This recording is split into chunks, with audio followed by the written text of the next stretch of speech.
Hello. Volume good? Volume good? Volume good? I think volume's good. Hello, chat. Hello. Hey, Ru Shady. Hey, Sasha Wolfie. It's a night. Toisoko. Hi. Oh, not supposed to show this guy. Back to the basement with you. Yeah, there we go. Hello, everybody. Welcome to the second stream. I'm streaming a lot frequently. I feel like I'm streaming a lot more frequently than I normally do. Like, I'm used to streaming like 3 times, 4 times a year, but right these days, I don't know, chat. These days, I'm feeling like I feel like I'm streaming. I feel like I have to stream like almost every day. I don't know.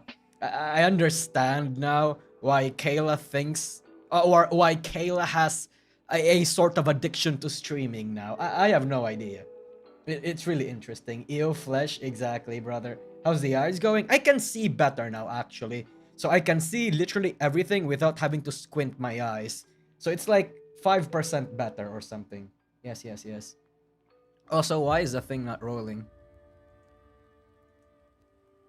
Hold on. Stream elements, let me refresh that. That should be rolling. It's not rolling. Fuck. Okay, I'll just leave that. Oh, here we go. There we go. It's rolling now. All right. So I added a few inputs to my thing. Or rather, added a few like changes to my overlay. So things should be a lot more streamlined in the next few days. What it's like not having to use glasses as much. I'm still getting used to it. I'm still getting used to it because back when I still had the glasses, when I wanted to zoom in or like really wanted to sharpen what I see, I used to like poke at my glasses, like both my eyes, to get my glasses like at a certain angle. But now I don't have to do that. Whenever I wash my dishes, it's not to wash my dishes. Whenever I wash my face, it's muscle memory for me to take off my glasses and then put the water in. Right now I don't. Right now I still make the motions. Like I still put my hands on like my temple to remove my glasses, even though I know I don't have it anymore. When I wake up, I reflexively try to look for my glasses on my desk, but I don't do that. Like it's weird. It's interesting. Yeah. I wonder if you would mention Kevin's unethical practices about bringing models and leaving the past clients PSDs in. Yeah, I'm going to talk about all those sorts of things. Yeah. New W for Sencho. Marine's new video reached 1.4 million views in one day. Yeah, I've seen the fucking music video. It's an absolute banger. Only W's for Marine here, honestly. I have no idea, but that woman's song always manages to break through the algorithm and get to as much people as it can in a short span of time. I feel like, to a certain extent, her music videos in general actually do much more better than Suisei's. Actually, you know what? Let me look that up. Hoshimachi Suisei. I feel like on average, Marine's video does better than Suisei's, and I don't know how to feel about that. I'm not saying that she doesn't deserve it or anything. It's just that it's interesting. Hold on. All right, I'm gonna go to the reaction scenes now. All right, let's look at this shit. Oh shit, I'm gonna get copyright struck. All right. Although it's very, very impressive that this fucking song, that Suisei's this song is getting like 70k in 70 million in one view. Like, look at this shit. 1.2 million, 869 million, 11 million, 5 million, 2 million, 7.6 million, 8 million. Okay, actually, yeah, she does like most of these basically average like 5 million above. What does Marine gets? 1.4 in Monday, 21 million, 1.7 million, 1.9 million, 5 million, 6 million, 4 million. Alright, actually, you know what? The more I think about it, Suisei actually does better. Never mind. Yeah, Suisei does better. Never mind. I was wrong about that. I was being schizo. Oopsie daisy, teehee. Yeah. I feel like we should all get to feel Marine's treasure chest. Hell yeah, brother. Yes, we do. Yes, we do. For Suisei, it's all about merch sales, though. I mean, it's fucking Suisei, right? Like, that woman's gonna sell merch wherever and however she however and whatever she does. Yeah. But it's I don't know. It's interesting that things are being set up this way. I feel like I really, really, really need to do a little deep dive on why Suisei is not that liked in no, well, okay, she's not that disliked, but she has a very strong anti-presence in Japan more than anywhere. Yeah. Why you stream at midnight? Oh, this is no. This is normally when I stream because I have a day job and like I have a lot of stuff to do after I do my day job, like preliminary stuff. I have to catch up to like socials, and then the only real time I have free time is normally at 11 p.m. to 3 a.m., which is normally when I should be sleeping, but I don't because I want to stream. Yes. Suisei is the Kali of Holo JP. Basically, yeah. Suisei is a fucking Giga Chad, and that's basically pretty much the reason why people hate her. Because in Japan, being a Giga Chad is essentially like being too arrogant or not too modest, you know? Suisei knows that she's a bad bitch and she wears it on her sleeve. And to the West, that's pretty attractive because it means like confidence is attractive, but to the JP side, I think that's pretty much being a fucking whore or something. Well, not necessarily a whore, but like someone that's not being modest, you know? Yeah. Suisei and Kali are similar in how they act. Exactly. Because that's how Giga Chads act. And a lot of people don't like how Giga Chads act. Even in the West. Yeah. Even in the West, like part of the reason why people don't like Kali that much is because she knows that she's a bad bitch and she wears it. People don't like it. So people, like especially VTweeters, right? Especially fucking tourists on Twitter, they make up all sorts of reasons as to why they might dislike Kali. And then when there's like Kali drama, they immediately latch onto that because in their minds, they finally have a good reason to not like the person they inherently already disliked. Because that's pretty much how people work. Yeah. Giga Stacy, exactly. Absolute fucking Giga Stacy. The unicorns hate Kali. I mean, of course they fucking hate Kali, right? Like fucking, she was pretty much like the strongest. Like up before Beth came around, she was pretty much the strongest advocate. Okay, no, she wasn't the strongest advocate, but she was one of them. She was one of those that really bridged male and female dynamic. I would think that the first one is really Ollie, but Kali is a strong second, I would think. Yeah. I just don't like Suisei's pace at uploading covers and original songs. Really? Her pace is like every 2 months, no? 13 days, 3 months, 3 months, 3 months. Oh, okay. It's a bit more frequent, but she's a music-based VTuber. You know, I think that's to be expected, I would think. Yeah. Why did she quit on collabing with males? I think so. Kali still collabs with males, I think. Kali has a bigger presence than Ollie, that's why. Well, yeah, but in terms of like really bridging the gap between males and females, I think Ollie does a better job. And Ollie has done more collabs than them. Wait, has Kali really stopped collabing with males? I don't think so.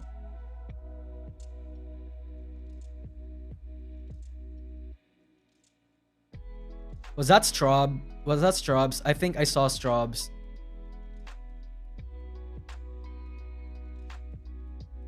Wait, was it? Am I schizo? Oh, this is Shiori. Oh, okay. Okay. I thought that was Strobs. Wait, is it? Oh wait, no, that's not Shiori. That's somebody else.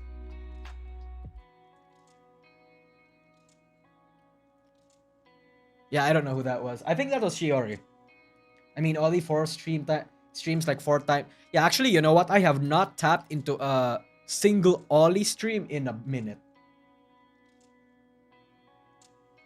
I hate Suisei for taking down a top Iwara video that was using her MMD model. I feel like I know what you're talking about, but I'm not sure.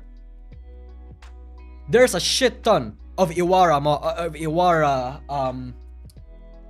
let's say material out there of Suisei. In fact, looking at the Rule 34 video side, most of the videos that you'll find in there are basically Suisei. And Suisei does not like to be sexualized, and you know, I respect that, right?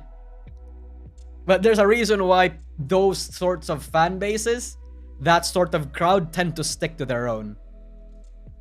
Yeah, here, hey Beer Ninja, hey Ran-san, people on Twitch right now. Yeah, man. Suisei really hates being sexualized. Yeah, I get it. I get it. Like, I get why she doesn't like that. Probably not intentionally. She vibed with Magni and Vesper and never collabed with any other Holo EN boy. She collabs with Stars JP more than EN with Vesper and Magni. Yeah, I guess that's true. I'm surprised Melody doesn't have too much Iwara material, because the thing about not just Iwara, but like sexualizing VTubers and content, not just VTubers, but like let's say anime characters in general, is the less material you provide for artists and like those sorts of content creators, the Iwara sorts of content creators, the more thirst material and hentai there will be. Like, for example, right, like Fire Force. Fire Force has a shit ton of fucking like fan service. Barely any hentai. I mean, there's a lot of hentai, but like less quality ones and less animated ones and less ones that really, really matter. But Freeren, the absolute fucking peak material that Freeren has in terms of hentai is unmatched in recent anime space right now.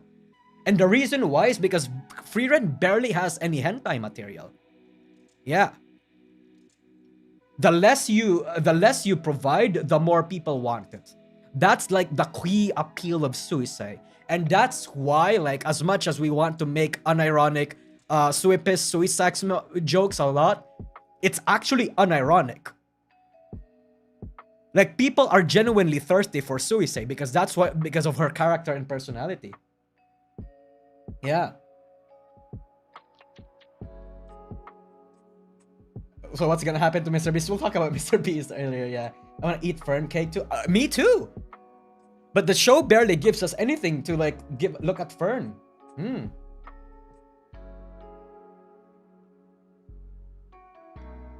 One of the big Suisei MMD fan model was removed by the original author, creator, uploader, though people who already have it can still use it. I mean, that's understandable. Yeah. God, I need to do that, by the way. I need to do hentai watch-alongs. I really do. On my future Fansly or OnlyFans account. I'm not gonna actually show nudes or anything, but I will react to like hentai and stuff like that in the future. Because, you know, I am a degenerate. I embrace it. So if I can make degenerate material and gooning, I'm not actually gonna masturbate on stream, but if I can goon ironically rather with chat, why not? Oh, thank you. Thank you so much, Yinka. Suisei is easy to cosplay by Japanese fanboys. Oh yeah, Suisei's character design is also a huge part of it. Yes. Yeah, Anachi, developable target is a big part of how hot Suisei. Exactly. Like, I remember making this large 5-minute rant about how and why Suisei is the best and sexiest, like, Hololive member. And people in the chat were fucking losing it. Like, in a good way. Like, she's just that insane, bro. Poor Sweet-chan, she asks that they not make erotic art of her. And the next morning, there are more sensitive images on Twitter. That's just how it goes, man. You really can't control how people act on the internet. Yeah. That's why people sexualize Korone too. People are making erotic art of Korone wearing hot gym outfits and swimsuits, and her official models are just whatever. Yeah. Oh, hell yeah.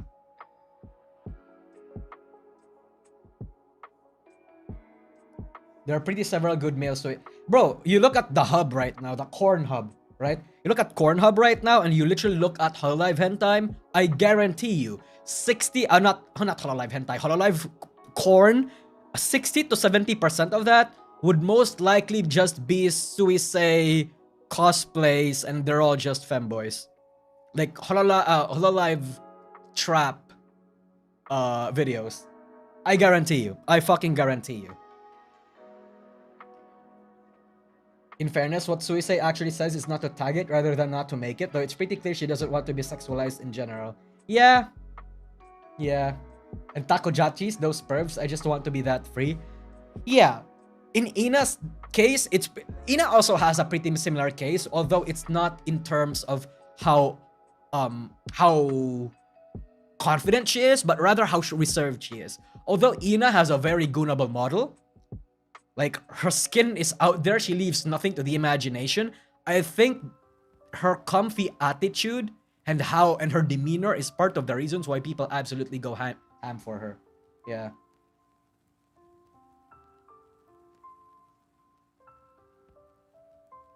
Actually, you know what? I should make that content in the future, chat. I should just make content like tier listing or even reacting to like the 2 to 3 minute animations, the 2 to 3 minute Iwara animations that is in Rule 34, because there's quite a lot. I would know. I would fucking know, right? I just react to that, and we'll decide which one is the best, and then I'll just, you know, talk about the intricacies and how these fucking VTuber animators can do things better and all that sort of shit. Because my problem with a lot of Iwara hentais is that a lot of them are stock. Like they have a stock, like for example, right? Like they have a stock animations and they just change the head.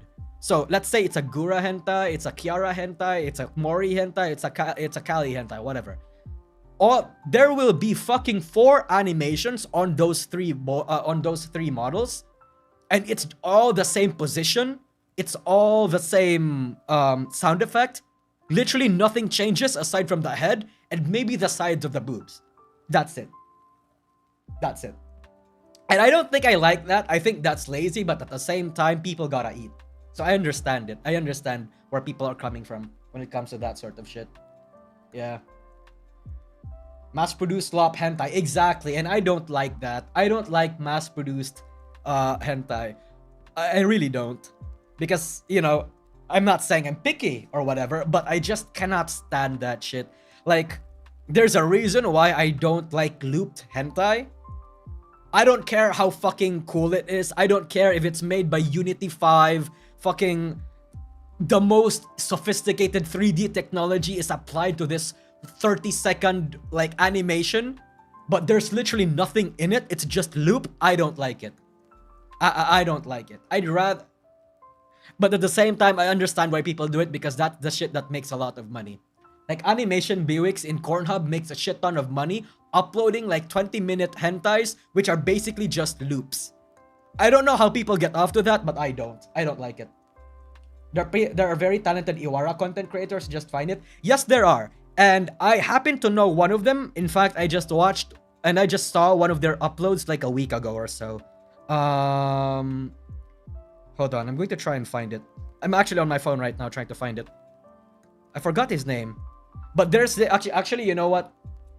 To people that are in the know, there is this one specific uploader in the Rule 34 video site, and her name is quite literally just Yabairis, and he uploads like he uploads passable Iwara animations. I say passable because I don't like it. I don't dislike it, but I think it's good enough, right? A lot of them are still stock. A lot of them are just BJs, but they're good enough, right? They're good enough. I hate the looping so much, feels like a waste of time. Exactly, bro. Exactly. I think I have seen that one before. You know what I'm talking about then. You know the Rusha ones, the Suisei ones, the Lamy ones. There's one that was Gura. There was one that was you know, that sort of shit. Yeah, you know. Although I do look forward every time Jakada uploads. Not just Jakada, but like that one other animator. I forgot his name. He's not reaching the top of my head right now. There's a lot. There's a lot. Most move-ins are just simple animations going to A to B. Yeah, I don't like that. That's the ones that I don't like. Hello, Nosagi. It's 12 PM over here and I can't sleep for real. I'm glad you started streaming so I can watch some VTuber news on the bed. Alright. Hell yeah. Thank you. Thank you for thank you for coming to the stream, bro. Hell yeah. The good old days. Hey, Kxvart. Kxvart. That sounds oddly similar to the drama that we're about to tackle, bro. Like, you can make it loop as long as it's good, but if I notice it's the same style, I'm quitting my jorking. Yeah, true. True. I know the kink is not for everyone. It's kind of controversial, but I go to black.buru. Sometimes there's Suicide is the second biggest in Hololive. First is Mori. Understandable. I've said this for a long time now, but Mori and Suicide are the two hottest characters in Hololive ever. Okay, like in terms of model. Like personality-wise, of course, personality will always be taken into account, but just model, yeah, Suicide and Mori are probably like the most attractive. Anyway, let's actually start talking about the stuff that we're supposed to be talking about. That's a 20-minute ramble for that shit.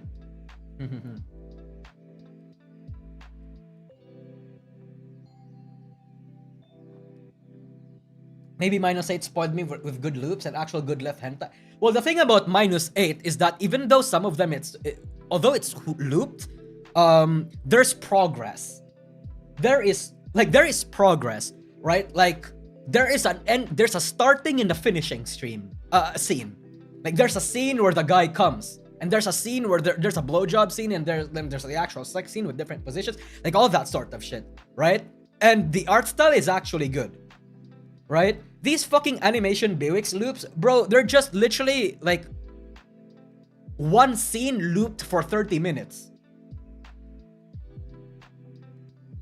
What I hate most is some do dance with annoying music. Oh, those are they actually do really well for some reason. Like you look at any like corn site right now with any hentai, with any anime character, not just VTubers, those are very popular for some reason. Like naked dances, I don't get the appeal, but for some reason they're very popular. They're very popular. Yes. This is a gooning stream, ain't it? It's not supposed to, but I have no idea why the topic became that way.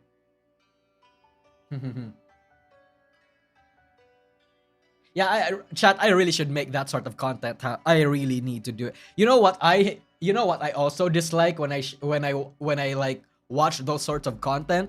When I watch like animation galleries from like popular hentai games or whatever, and there's a fucking guy talking about how hot it is. Shut the fuck up, bro. Like, shut the fuck up. I'm here to goon. I'm not here to watch gameplay videos. Shut the fuck up. I wanna hear the sound effects and the sounds of the clapping.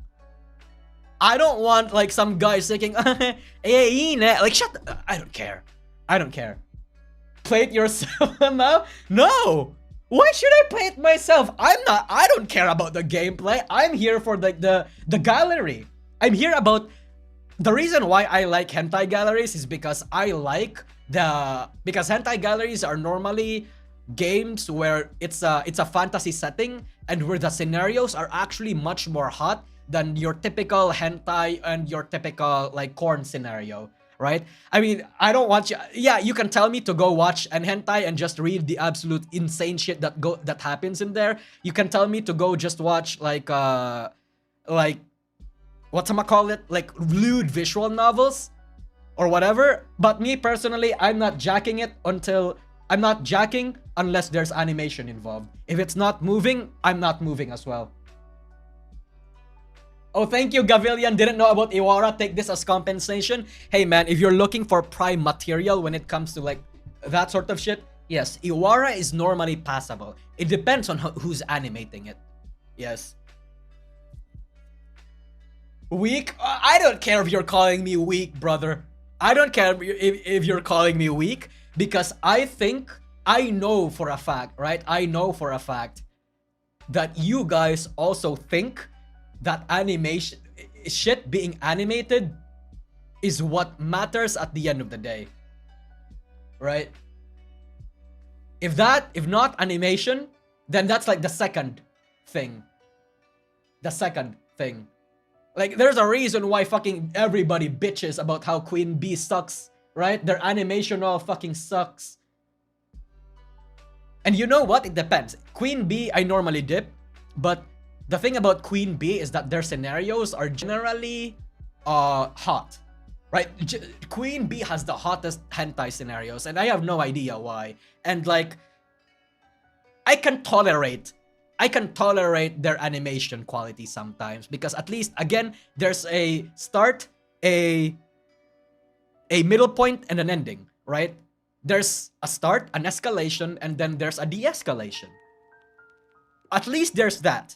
at least there's half decent sound effects, and normally that's enough for me, right? Like, I'm not picky when it comes to animations. I'm picky about the style. I'm picky about how the act is being done. Yeah, sometimes the H mangas are big W.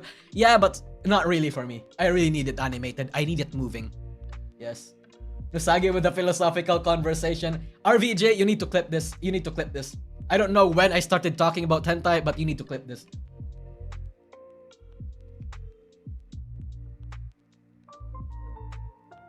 I saw a top Iwara animator, but I can't remember the name. All I remember is that he made an NSFW treasure. I saw that. I saw that. I know exactly what you're talking about. I've seen that in a minute. Yes, yes, yes. Iwara is just generally good. Absolutely amazing. Oh, and I guess like there's also like an uptick of Chloe hentai. But yeah. Nosagi's hentai take is like, absolutely do not lump me in with Connor. Connor is an animal. I am a sophisticated animal. At least I actually like explore this shit. And I'm willing to make content around it. Not to insult Connor's tastes or anything, but I am far from being too similar to Connor. I have no idea why Ollie is here. This should be in my just chatting thing. But like, yeah. What's the difference, Lemao? That Connor is a fucking askal. Asong kalye. A fucking dog from the streets that just eats whatever as long as it's passable. Right? I am a fucking husky. I eat passable shit, but just because it's serviceable doesn't mean I will eat it. I will spit it out and I will tell you it's not good. And I look good while doing it. I have very philosophical takes about it. I can break it down. I just don't consume for the sake of consuming. No, no, no, no. I think hentai is an art form, and any person, anyone that disrespects that art form should not make it ever again. Facts. That's what I think. Bullshit. Fuck me, man. The usual DNL. Yeah, man. Look, man, that's just what it is. That's my political take. Yeah. That's my political take. And like, look, brother, look. I don't know. There's like an ongoing. Actually, you know what? Let me just change to my just chatting scene. There's like an ongoing debate about whether or not you should lewd VTubers, because at the end of the day, you are lewding a person behind the screen. But I think it's fine. I think it's okay to lewd VTubers. I mean, I wouldn't personally lewd Sayu. Like, I'm not gonna goon to Sayu or anything. Like, if it's my friend. But like, I think you are generally okay with gooning to any VTuber that you are a fan of. Like, I don't think, why shouldn't you? Just because there's a human, like, come on. Lewd Nusa. Oh, brother, my model is, brother, I have a new model, right? And it's female. I invite every single hentai artist to make it. In fact, if there's a 3D modeler out there, if I'm going to, like, let's say I get big enough to warrant a 3D model, I can do the same shit that Philian does. I will absolutely make the 3D or the MMD be public. That way, fucking 3D artists can go ham with their fucking art forms, and I will even promote it. Brother, I will literally jumpstart your career as a hentai artist, as an animator, if you can do the shit that I want you to do. I will vouch for you. I will take you to new heights as long as you respect the goddamn art form. The model is different from the... Yeah, exactly. Yeah.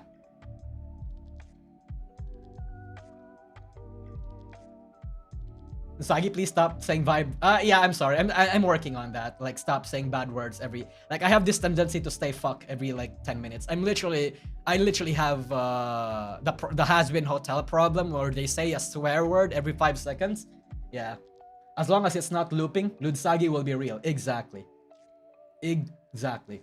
Bro is trying to be the furry mafia taking random artists and giving them 10 grand to make a single piece. Okay, so if there were like absolute veterans in the chat right now, and if there were people that followed me back in 2022, I literally made it a goal to fund a VTuber hentai, like a Hololive hentai, and like actual good Hololive hentai. Like without the loops, there's a beginning, a middle, and an end sort of hentai, like a 10-minute hentai. You know how much one of those costs? 10 grand. 10 grand for a 5-minute hentai off of one of the Hololive girls, or of one VTuber in general. And I don't have that kind of money, right? Damn. Like, yeah, that's why I get why sometimes artists just have to do the most generic possible stuff, because that's what makes a lot of money. That's pretty affordable. Brother, give me 10 grand right now and I will make it happen. That's not affordable. At least not to me, man. Not to me. Thank you, Shorty. New tag, Subgoon. DN, is any of your streams still monetized? The answer to that is no. All of my streams are yellow $sign. And I think, like, initially I used to make it so that I would private my stream initially and then put it public again once I fix the monetization issues. But right now I stopped caring. I feel like I stream too much to care anymore. You know, you can live with 1 kidney, right? Yeah, but like in the Philippines, 1 kidney is like 100k pesos. And you know how much 100k pesos is here? Oh, actually, you know what? I don't know. Only 1 grand. How much is 1 kidney to sell in Philippines? I don't actually know. 200k. You know how much 200k is, chat? To Philippine USD? 3.5 grand. I'm not fucking selling my kidney for 3 grand. No, man, I would rather go to the US, sell it there, and then go back here. No, man. That cheap? That cheap? Because we're in the Philippines. So I guess if you have like liver issues, fly to the Philippines, buy your and do your organ transplant here. That's just what it is. The kidney to hentai trade is truly vicious. It's a trade I'm not willing to like do, brother. Wouldn't be wasting money already on traveling to US and back? Yeah. Yeah, you're right, you're right. Truly, this is why Filipinos move to America. Profit. That's the only reason Filipinos move to America. Because money. Money. 200k is 2k months of Suicide membership, Nusagi. That is true. You can sell your testicles to NASA for 7k each. I'd rather not. Selling kidney to Gunjas is crazy. Hey man, I'd rather you do it than me. Are you really a fan of art form of art? If you won't sell your kidney, if you won't sell a piece of yourself to make it.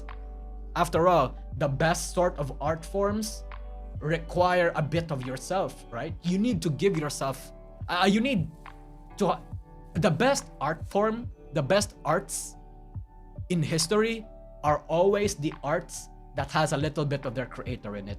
And if it takes my goddamn kidney, then goddamn it, I will.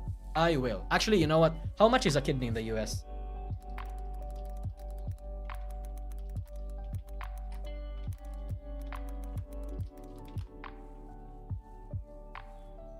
Wow.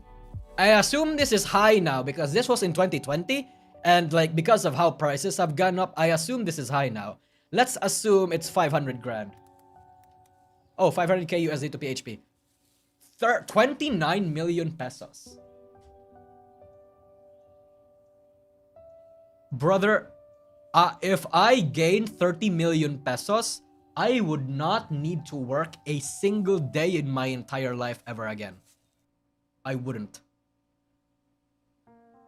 I mean, that's if I like actually plan my shit out and live in the provinces. In Manila, probably like what, 10 years, 5-10 years tops, but like in the provinces, I'm set up for life. Brother, you drink liquor, you need those kidneys? True. You're right, Eugene. Maybe I'll just die. Anyway, enough of the goon talk. enough with the goon talk. Let's talk actually about the thing that matters the most here. Well, okay, it doesn't really matter, but it's like, it's kind of half important. Because, we're here to talk about a recent situation with Kevin, the very famous artist, or not artist, rigger in the industry right now. Now, let me introduce to you this guy. Kevin, not the Godzilla Kevin, is a very popular rigger. In fact, so popular that half of V Shoujo's like models are rigged by him. And Mint also got her shit rigged by him. He has a very, very, very big portfolio. And it's insane. He is absolutely insane. Yes. He has a very impressive resume. And how much he costs is reflective of his portfolio. Because on average, he costs like 2,400, I think. Where's his thing? Prices? Where's his prices? I could have sworn there used to be... His price slot used to be here. Oh, he raised it! Oh, he raised his prices! This used to be 2,400 and now it's 2,600. Wow! Alright, okay. In general, he costs a pretty penny. If I'm gonna be honest, in YouTube, I earn way less than this. Yes, he's doing well. He's doing well. And recently, he posted this. Oh shit, thank you, Tharja. Something smaller to add to the list. Darem Kado of Niji XID made a tweet which is somewhat alarming as she is clearly not in a good mindset.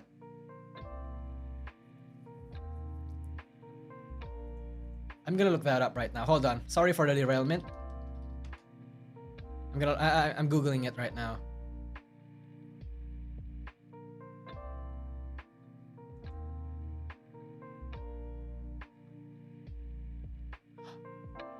Oh, that's insane. Hold on. Look at this, chat.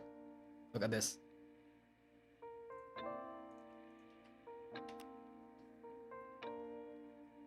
Look at this. I wish you a good day. I have an unfortunate news for you. Because of some reasons, Celeste Nadia project cannot be released. I know this is disappointing.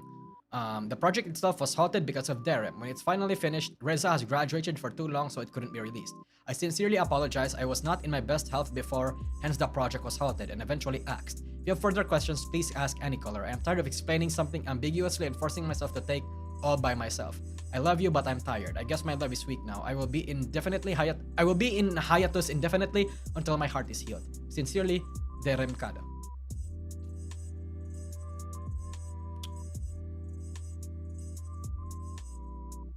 Why are there a lot of Indian bots? What the fuck is this? Can we make them go away? Fuck, I want to read the comments. Jesus. Okay, whatever. Oh well. I don't know if she's actually gonna bite the dust. She said she's taking an indefinite hiatus, but yeah. Yeah. Oof. Honestly, because of a lot of Nijisanji Yab happening, like because a lot of Yab happens like all the fucking time, I don't even feel too strongly about that anymore. I feel like I'm numb to the Nijisanji drama. Yeah. Anyway, back to what we were talking about. Kevin made this tweet basically having a chubby fit Mitsuri is what he says. And it's basically Mitsuri from Demon Slayer with a belly like this. And I'm gonna get banned. I'm not banned. This stream is gonna be demonetized anyway, so I don't care. With these sorts of things. And like people in his comments and in his retweets were on his ass about it. Look, 12 million views, brother. So it's like, yeah, a lot of people are saying this. Yeah, a lot of people are saying this. body is not chubby. Basically, people trying to tell him that whatever the fuck he made was not actually chubby. And because it's not chubby, he's not representing fat people properly. And if he's not representing fat people properly, he is fat phobic. And he did try to defend this by saying that it's actually not chubby. It's not actually that much of a big deal because different body standards exists, right? He says, you are quickly projecting and enforcing your own onto others. I struggle to gain weight and my art style leans towards skinny. I think chubby is super adorable and my deal is obviously different from yours. We all have body problems in real life. I don't know you, I don't represent you, nor am I an authority or your therapist. Deal with it. Also, I blocked you because you used slurs, attacked, harassed, gossip, and accused me of rape, pedo. Your profile is filled with vile words and you clearly don't enjoy my sense of humor. Here is explanation. Go check the boxes yourself. To my soldiers. Yeah, whatever. Yeah. And you know what? At first, I agree.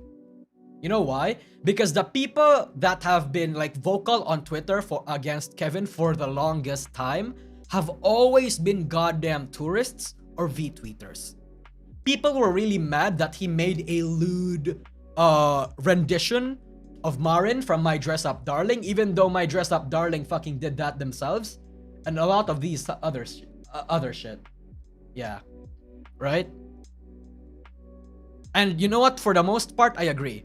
Like, getting into his mindset, the difference between this and this is definitely more chubby. Yeah, there's a lot of meat in it. Anyway, yeah, a lot of people are saying this. Trob say this. Being someone who's chubby IRL, then personally take offense to your work, and all that sort of stuff. Yeah. And people essentially, at least some people, like essentially like close to agreeing with what he did. Or what he's saying, rather. Yes. True, but he should not have fed the trolls. What a deal, thank you. Bro, I was obese at 278, lost 70 pounds from February. I hate fat pride so much, I felt awful when fat. Why do people want to defend being unhealthy? Well, it's because people don't actually... People want to be accepted, but don't want things to change. Right?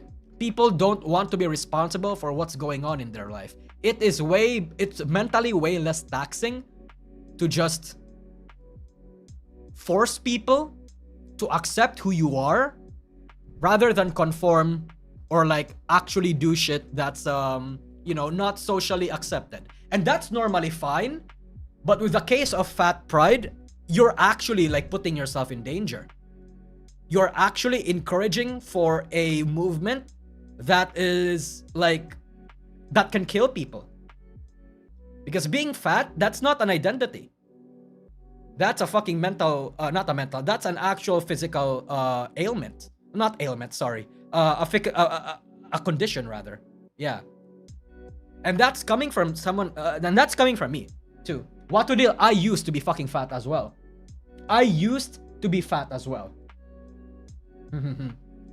So I feel like, no. A lot of people just don't want to take responsibility. And that's just what it is. It is what it is, brother. Yeah. Anyway, so that's that, right? But then, like, piggybacking off of this, I might add that his response is very aggressive. It's very, one might even argue that he shouldn't have responded to this, but whatever, right? But then there was outrage about how he uses templates. Like, because, chat, for a while now, there has been a lot of artists and riggers behind the scenes who really kind of didn't like Kevin's work, right? Because they deem his work to be unethical because he uses his own template, which makes things easier to rig, and overall makes it so that the rigging is actually made faster and made way more convenient. Like, hold on, was it this one? Oh yeah. These are part of the criticisms against him. Yes. Hot take, body positivity equals obesity. Oh yeah, no, 100%. I'm all about body positivity. But because there's a lot of people that are muddying the water and is being too extreme about body positivity, the body positivity movement is literally just fat positivity and obesity positivity. Just upset me because I'm fat and that's it. Nope, you're thin, you're actually insecure that you're fucking anorexic. No, you don't belong in the fucking body positivity movement. People like us, we belong here. No, you're lucky that you're thin. All you need to do is eat shit like that. You know, that's just what that's just what it is. But anyway, yeah. That's what's going on here with Mochi. There's been a lot of people that didn't like it. Yeah. And aside from that, a lot of artists and riggers actually find a lot of technical issues with his rigging. Like his rigging clips, there's things that even the most basic riggers would have noticed. And overall, the consensus from what I gather seemed to be that Kevin is a skilled rigger, but he is very lazy. He is very lazy, is what I'm gathering. Now, chat, I'm gonna be real with you. I don't know what to think about the ethics about this. Hold on, I'm gonna pull another tweet to explain, just to like elaborate on you know, the rigging issue. Anyway,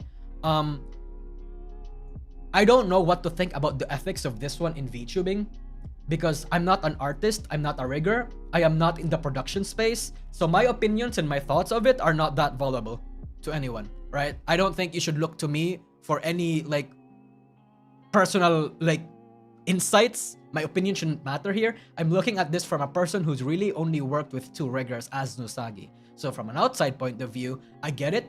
On one hand, I think if someone makes a template for VTubing work to streamline the rigging process, then I think that's fine. Work smarter, not harder, as they say, right? Like, who cares? As long as you can, you know, as long as your work is good. That's ultimately what matters to me. Wasn't the one who added an Ahegao face on Henya? Yeah, he rigged Henya's face. General, yes. But the caveat to this, to my opinion regarding Kevin, is that there has been, again, a lot of issues with his rigging.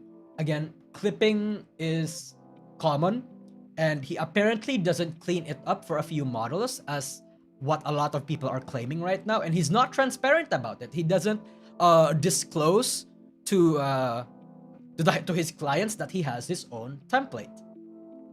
He never apparently even acknowledged it until he was getting called out, until he had to address it, right? I don't know if that's true or not, but apparently that's what's happening. That's what a lot of people are saying on Twitter. I didn't fact check that because it doesn't really matter right now. Yeah, it doesn't really matter right now.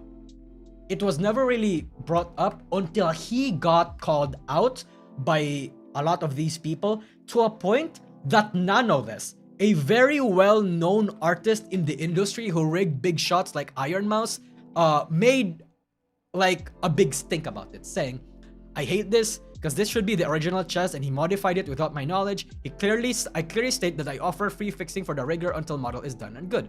And he retweeted that for this, which is basically, this is like the issue for his rigging. Look at this. When he moves, the necklace disconnects. Like, it's stuff that's not technically good. Dian, can I provide you one tweet? Yeah, Sachi, yeah. DM it to me on Discord. Why not? Yes.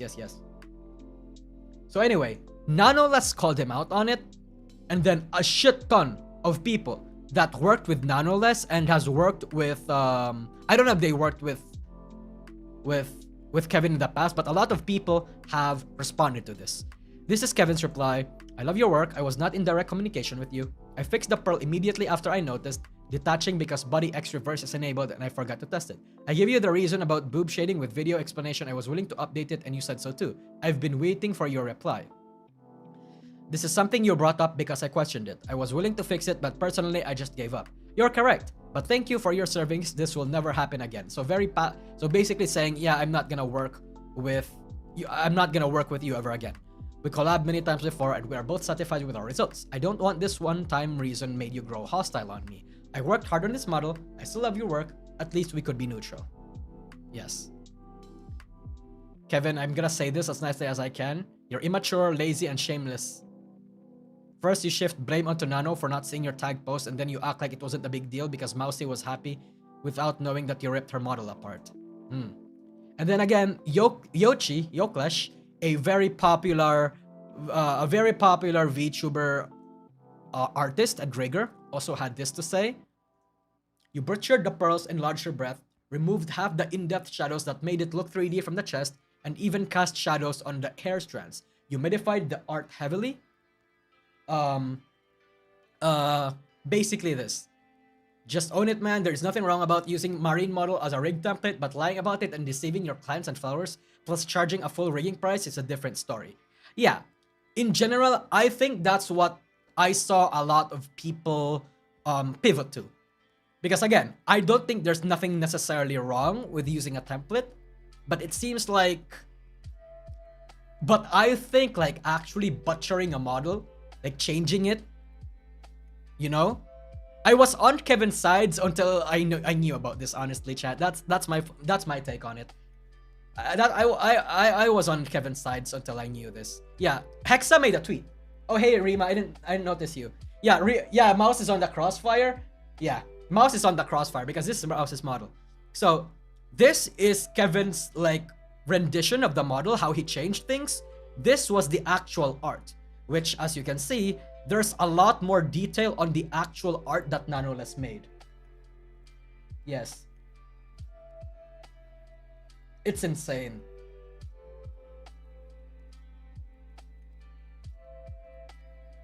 Imo is the VTuber who commissioned him are satisfied with his work. It should be end there.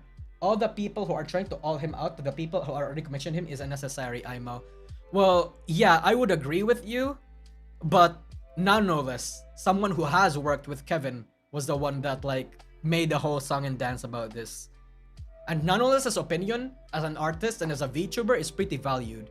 So like, you know, that I don't necessarily think that's the end all be all, but I think it speaks to the work ethic that Kevin has and how the discussion and how things can be handled going forward. Yeah. So yeah, people are tearing his ass over this. Like people are absolutely tearing Kevin's ass about this. Because like originally a lot of people were on Kevin's side because who fucking cares? Yeah, having your own template to speed things up is true. But when you change a model and force it to fit into your template, that's when like the ethics actually get brought up. Look at Sachiko's DM. Okay, let me look at your DM. Oh yeah, Suika. Yeah. There's also apparently one issue about like there's also one issue about the template accidentally leaking PSDs. Like actual VTuber model PSDs. Yeah. And apparently you can take it. You can just straight up take it from the actual file itself. Like you can actually just export it and get the PSD. Oh hey, Strob responded to this. Has anyone told him privately and asked him to fix this? Genuinely curious. I'm not 100% sure how things would work out. I assume he would want to fix this if he knew he happened. Yeah, no, 100%. Yeah. This was a leak back in 2022, which he has taken down since then. And Kevin did. I think, yeah, Kevin did actually respond to this, chat. Kevin did respond to this and apologized for the PSD leaks. Because that shit is dangerous. Having your PSD just be out there is dangerous. I do sincerely apologize for the accidentally leakage of PSD files during the transfer of source files. I was informed of this issue a long time ago and have since quickly removed the affected files and ceased this practice. So I guess the caveat is that this was a long time ago. This was 2022. This was a long time ago. But it seems like people were not informed that this has happened. Right? So he tags the people that were involved. I fully acknowledge my mistake and promise to never repeat it. I commit to upholding the highest standards of professionalism and and strive to make things right. I will be unblocking most people who have criticized me lightly or harshly. I recognize that I have issues with criticism, but I understand that many of you come from a place of concern. I don't mean to be aggressive. I hope we can still be friends. And that's the problem with Kevin. I think the way he handled the initial drama was very it was in a way where it made him look bad. You know? It's funny, but like, you know, it made him come across as very as how Mori Calliope used to take criticism a while back, you know? Yeah. Yeah. Bullshit, you can block whoever you want to BH, even if it's valid criticism. I mean, that's not morally wrong. That's not the argument that a lot of people are trying to like argue. A lot of the thing that a lot of people are trying to argue is that if you actually block genuine criticism, and like, you know, then you're a bitch, right? Then you're a bitch. Like I also kind of have that opinion, right? I think if you're being criticized, but it's genuine criticism, like it's constructed in a way that's not inflammatory, the person is not being rude, and you block them for the mildest bit of criticism, you're a fucking bitch. You're an absolute fucking bitch who can't handle. You're thin-skinned, basically. And I would know, because I have fucking thin-skinned myself, but at least I don't block people that are shitting on me. Now, I'm not trying to make this about myself. I'm just saying that I think it makes a lot of sense that he's unblocking people now. Yes. His DOS says he will make changes based on what makes rigging better. Now, that is the interesting part. That is the interesting part, right? Because on one hand, if that is true, who's in the wrong? The VTubers who commissioned her, who commissioned him, and the artists that are working with him, or he himself who made that rule, who made that in his TOS, right? Yeah. So, chat, the main difference now is the transparency as to why people are upset. Yeah. Usagi, have you already realized the drama with Merryweather being criticized by Latinos, especially with the Argentines, by the Argentinian super chat? Maybe I'll talk about that, but right now let's talk about this one. I don't want to get derailed. Yeah. It's an agreement is an agreement despite of feelings. Yeah, that is true. That is absolutely true. That's why I'm struggling to form an opinion on this. I'm struggling to make an opinion on this. Because the more I think about it, I do wonder the ethics as to why VTubers should be told on whether or not a rigger is using a template, right? Because again, at the end of the day, all of these, right? All of these, do they really matter? Do they really matter as long as the client is satisfied? Right? Right? Because if it's in his TOS, if let's say like Iron Mouse commissioned him and saw that in his TOS, right? Yeah, maybe it's weird, maybe it's disrespectful to the artist, but an agreement, again, what chat said, an agreement is an agreement. So who's really in the moral wrong there? Right? Again, I do wonder on whether or not VTubers should be told and should, you know, whether or not people are using it. Or using the template that he uses, rather. Yeah.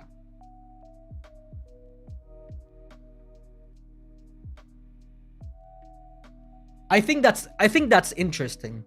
I think that's interesting. Again, I don't really know. The client can't agree in the stead of the artist. Yeah, it's a three-party relationship, chat. There's the client, the artist, and the rigger. They all have to be in agreement to make sure that not everything goes wrong. So for me, it's really hard to form an opinion on this. Oh shit. Oh shit. Thank you so much. Rick Boy. Iron Mouse model was fixed 1 or 2 after the debut. Yeah. So, that's where it stands from.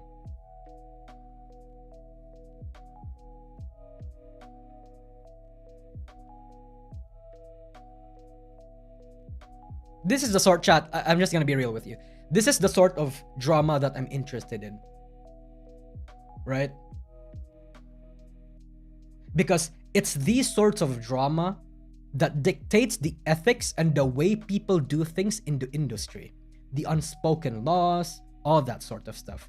Because as of right now, the industry is still kind of a Wild West. We're experiencing an age, but again, we are heading to an age where undefined spoken rules are being established, right? Of course, whether or not what makes me or what makes you guys happy with whatever unspoken rules doesn't really matter, because what matters is really what the big agencies and the big talents and the big people think. I think that's dystopian as fuck in any other context, but it is what it is. Here in VTubing, the big VTubers, the big artists, and all that sort of stuff, they get to be the one that decides what goes and what doesn't go. People will always fight for what they think should work. I'm just here to watch. VTuber industry isn't a monolith, but I think that's where it's going. Unspoken rules don't have a place anywhere other than Twitter. I disagree. I disagree. I think reading the room will always be important in whatever context you're in, right? There will always have to be unspoken rules. That's just how it works. None of this matters as long as the client agrees. Again, it's a three-party relationship. I'm inclined to believe with you, but what does the artist think? It's their work. It's their art at the end of the day, right? And if their art is being butchered for the sake of like Kevin's work being made easier, then they're disrespecting the artist. But if it's in Kevin's TOS, then who's in the wrong here? Right? It's a whole clusterfuck. Actually, you know what? Let me look that up. I want to read through Kevin's TOS. Because I feel like that's a strong point. If Kevin actually responds to this whole ordeal right now and says, hey, you agreed to this, you fucking read the TOS and you agreed to it. Why are you giving me flack? It's not my fault. Then I think that's a slam dunk. Right? About me. Where's your TOS, brother? Where's your TOS? Did I skip it? Read field TOS. Okay, okay. Okay, here we go. Here we go. Consent. The client must be copyright owner. Okay. In most cases, the Kxvart will edit, repaint, and further the layers of the. Oh yeah, you're right. Yeah, you're right. It's actually in the TOS, the first fucking page too. Chat, you're right. Now, this just kind of muddles the water. Like, this makes things more complicated. TOS was updated. So, was this not in the original TOS?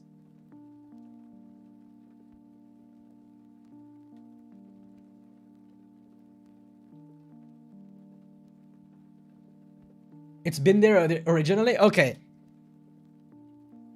So, even though it's called disrespectful, they still signed up for it.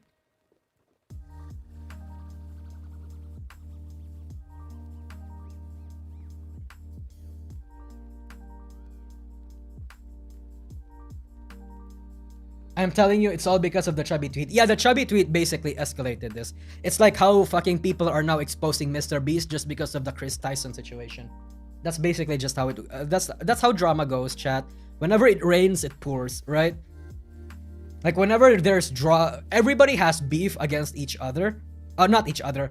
A lot of content creators have beef against others, and like, you know, some random fucking person dislikes somebody for like whatever reason, and if that person gets like the smallest flack online, you damn well know that other people that have receipts of that person doing any sort of bad shit that they can get cancelled for, they will leap to take that opportunity. They will, because that's how people work. Like, it's called fucking not dumpster diving. like dogpiling for a reason. Okay, SK Art, thank you. Wait, shit, I can't read your fucking thing. Hold on, let me just go to Stream Elements. Dashboard. Thank you thank you so much for the donation, man. Can't give much right now, but I like your handling of today's subject so far. Keep up the good work. Aw, thank you, thank you. Then that's even, oh, hey Rima. That's even worse if Iron Mouse holds copyright and then the artist shouldn't complain about that's been done after they own all the rights to it.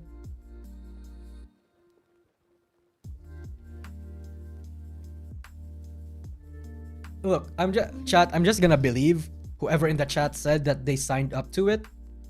They signed up for their fucking art being edited. But if they did, then Kevin is not in the wrong here. Yeah, you can call Kevin a bitch that can't take criticism. You can call Kevin unethical for not disclosing the fact that he uses templates. But on this one specific situation, with all the information that we have right now, I don't think he did anything wrong.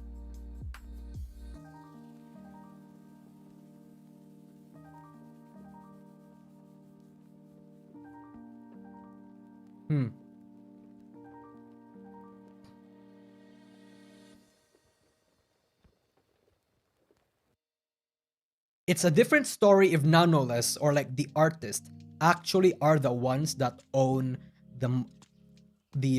actually are the ones that own the IP or yeah, the property.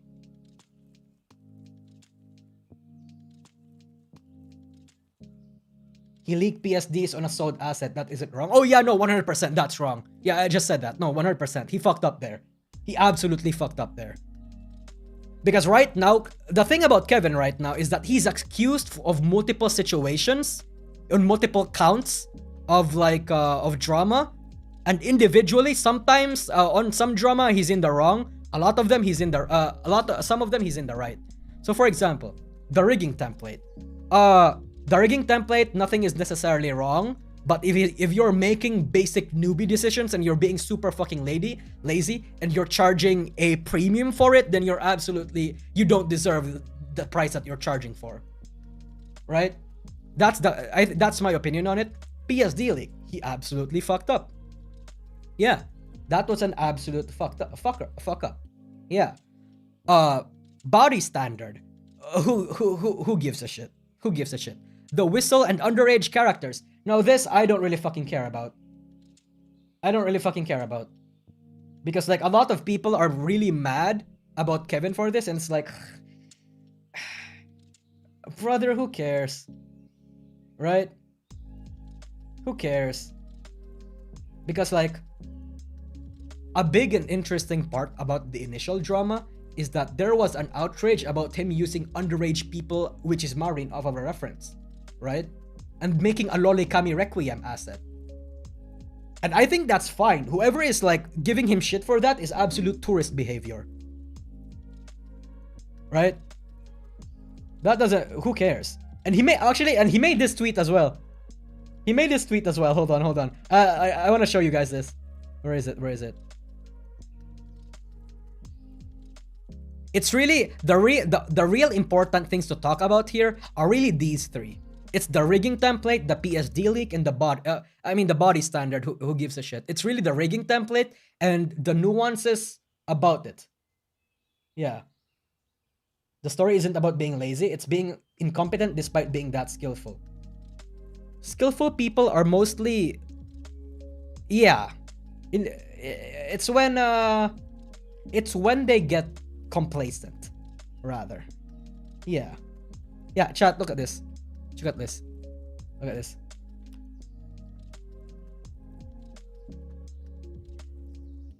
This is insane.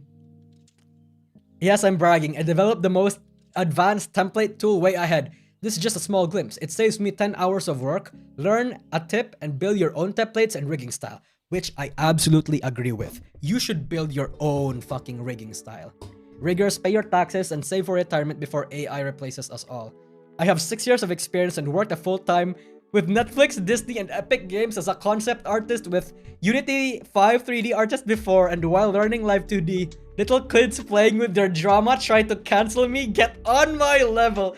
That's fucking insane, bro. That's insane, his response. Okay, you know what? Chat, on one hand, this is some fucking I am ex-Navy SEAL soldier with over 500 confirmed kills. I trained in the Himalayan mountains for 5 years and mastered Chi and learned inner peace and know every pressure point in the human body. That's the type of rambling that this is. But at the same time, he's right. He's probably right, and it's funny. A lot of the people that were initially trying to call him out on this shit were probably like people that aren't that don't know what they're talking about. Like people that aren't as experienced as him. And a lot of them, again, initially were just V-tweeters and tourists trying to cancel him for being a, quote, pedophile for the Marin and the Lolikami Requiem shit. He's right. It's fucking funny. It's funny that he's fucking saying this. Like, again, this is some insane, bitchy, aggressive behavior, but it's funny. Oh my god. But again, on multiple, again, I'm not saying that he's 100% right. I think Kevin needs to stop being lazy. I think he needs to, you know, do better. And I think he needs to, I mean, he has apologized for a lot of the shit that he has done. But goddamn. God fucking damn. Now, a lot of people are not gonna work with him anymore. He's gonna lose a lot of high-profile clients just in lieu of how volatile his name has become. But damn. He's been very upfront and apologized. Well, I mean, in the internet, apologies mean jack shit, honestly. I mean, okay, let me recontextualize that. Apologies don't mean jack shit because at the end of the day, no matter how many people are on your side, no matter how many people or content creators in general behind the scenes are with you, sympathize with you, and do forgive you, companies are not gonna forgive you. Public optics are not gonna forgive you. Because if your name has become volatile, people will be a little bit more reluctant in working with you anymore. That's what it is. Yeah. Yeah, because everyone is so perfect. And that's why that's part of the reason why I hate the entertainment industry. Everyone wants to be perfect. Everyone is pretending to be perfect. Right? People see everyone in entertainment as objects, and if they're less than perfect, they get shit for it. And companies treat them the same. That's how it is. I'm not saying that's a good thing. I'm not saying that's a... Yeah, because it's not a good thing. Yeah. So that's my end-all be-all for the whole situation. At the end of the day, I think, yeah, Kevin is not blameless. He fucked up in a lot of ways. But with the information that we already know, I think this fuck up, aside from the PSD leak and whatever, is not as bad as a lot of people think it is. Right? Yeah. Would I come to him for a rigging job? Probably not, because he's expensive. And until I see his work actually improving, clipping less and all that sort of shit, then maybe not. Oh yeah, no, Sachi, I agree 100%. I also hate the fact that a lot of VTubers right now and a lot of riggers think bounciness equals quality. I don't like that. That's bullshit. But at the same time, I don't blame them for thinking that's quality. Because viewers, like fan bases, you guys, me, we're absolute fucking coomers who think that jiggle physics are immediately good. That boing boing equals quality. Right? There's multiple layers to this. Is it really their fault for having that standard? Or is it ours? Because at the end of the day, chat, these artists, these VTubers, these riggers, their standards will never be high if our standards are high as well. If we don't settle, they won't settle. Yeah. The reason why Kevin gets as much work as he does is the same. I think part of the reason why Kevin gets the work that he does is because he works really fast because of his template and because of that bounciness. And that bounciness normally sells. And again, he's very inexperienced at what he does and all that sort of shit. Yeah. What do you say? My rigging for your future model is overly bouncy. No, I don't think it's okay, Sachi. I don't think my model is overly bouncy. I think that's the right amount of bouncy. I think that's the right amount of movement. It's not too ridiculous. It's okay. It's good.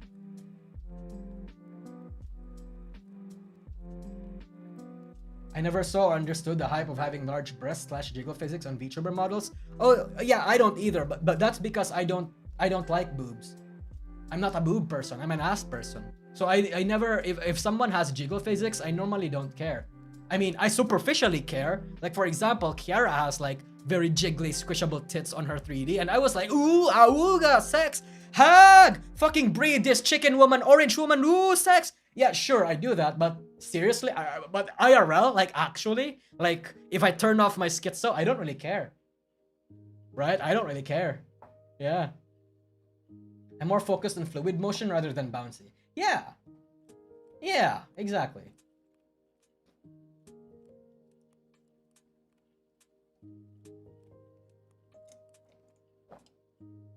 Drinking water right now. You can turn off schizo. Chat. In my opinion, the best sort of people are people that can turn off their schizo, which makes me one of the best people out there. Teehee. Because the thing about schizo is that it's fun, but you're also kind of a genius. Yeah. If you can turn off your schizo in a professional setting or when things get serious, then you're well adjusted and can probably and will most likely survive in society. Read the room, act accordingly. If you're acting out, you get fucking bullied. And rightfully so. Stop making other people uncomfortable with your weird shit. Get the fuck out of here. No. That's how it works. Be schizo in the right places and the right time around the right people. Don't do it when in serious situations. That's how it works. But you can't turn off your menhera. Nobody can turn off their menhera.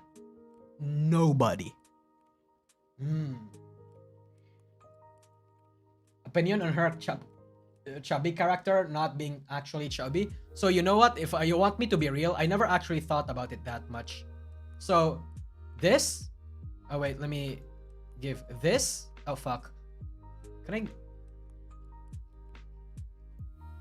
This? Oh, this? Yeah, this is chubby to me. This is chubby to me, chat. And the reason why I think this is chubby to me is because I live in the Philippines and we have weird standards. Yeah. The thing about body standards is that the problem rather with body standards is that nobody can seem to agree on what counts aside from your weight. Right? Yeah.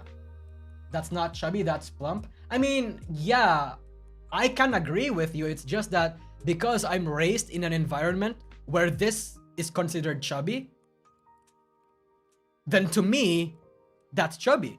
Because I grew up thinking and being and having that information, having that opinion and fact drilled into my head. So I immediately think it's chubby. Now, do I care? No. Why do I care? Why should I care?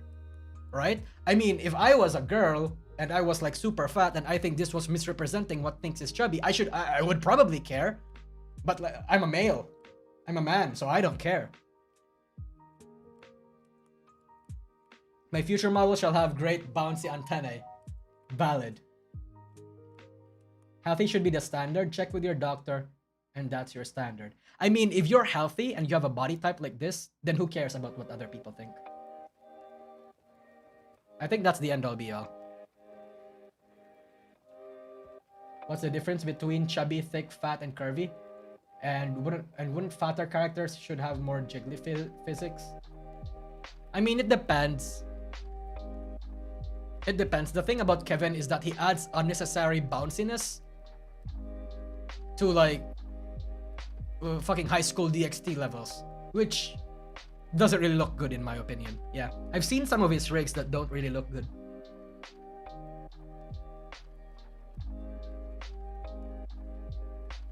Sadly, that's true. For example, beauty standards in Korea label fat anything that is not extremely thin. Yeah, and I think that's why a lot of Westerners need to think about how their standards are not universal and to stop bitching and crying just because other people and from other cultures have different opinions. That's just how it is, right? I'm fucking Asian, and Asian people, right?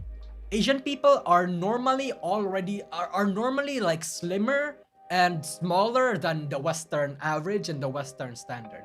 So of course, to me, this is chubby.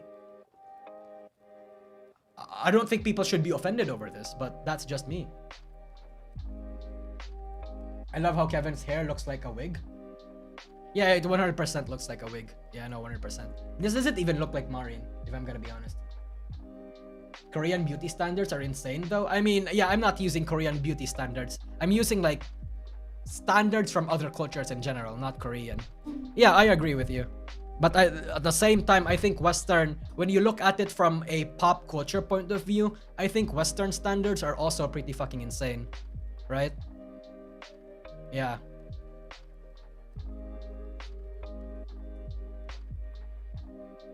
Now I'm built like Gorlock the Destroyer. Valid.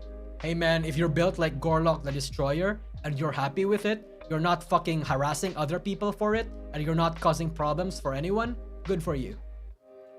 Good for you.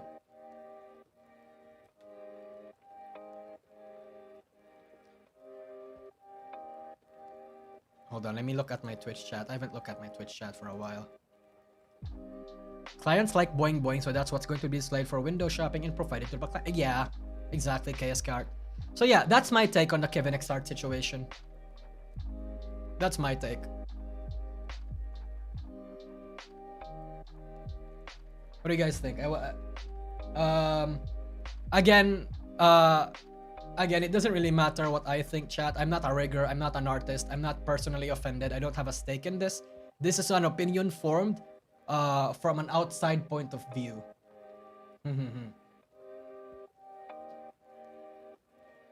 What do you guys think?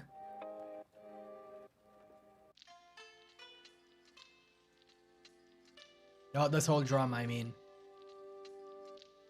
Actually, you know what? Let's summarize that. Let's summarize that. So, rigging template. This has multiple caveats and multiple buts. PSD leak. Yeah, this was bad. He definitely needed to apologize for that. Body standard. I don't really care. Whistle and underage character. This is tourist behavior. I don't care. So yes. How much to show your full body model? Right now, 100 grand. Not 100 grand, $1,000, and I'll show it right now. And it has to be via my stream elements. Teehee. Overblown, but it has substance. At the end of the day, yes. At the end of the day, yes.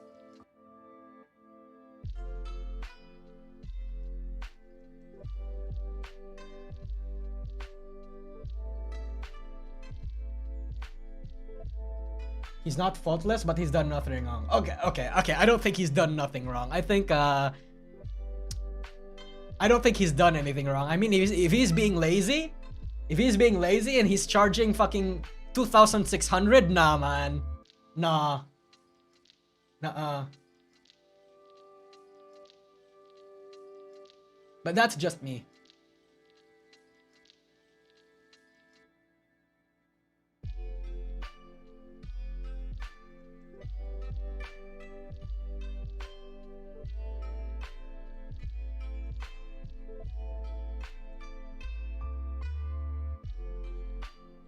But actually, you know what? Let me add a caveat to that. Why do I keep saying caveat? This part of his TOS, this part of the TOS chat, I think this is going to be a big reason for why a lot of artists may not want to work with Kevin ever again. Look, it's not really easy to say that as long as the client is happy, everything is fine. No, I think the opinion of the artist definitely matters here, because if the artist refuses to work with Kevin again, that's a big deal. That's a big deal. This is the part of his TOS that I think will cause a lot of problems in the long term. Because even though this technically puts him in the right, I think it's still going to piss a lot of artists off. I think he will recover, but high-profile artists will stop supporting. Oh yeah, no, 100%. Yeah, I'm not saying that he's not gonna recover for this. I just think that this will be problematic long term. At least in VTubing. Because look, brother, if Kevin has worked with, like, you know, Netflix and Disney and all these high-profile studios, the VTubing industry, bro, we're like a fucking, we're a lake. We're a lake, right? If he's been into the ocean, he's ultimately, it's not ultimately not gonna matter if he's done shit on the lake. Oh shit, thank you for the super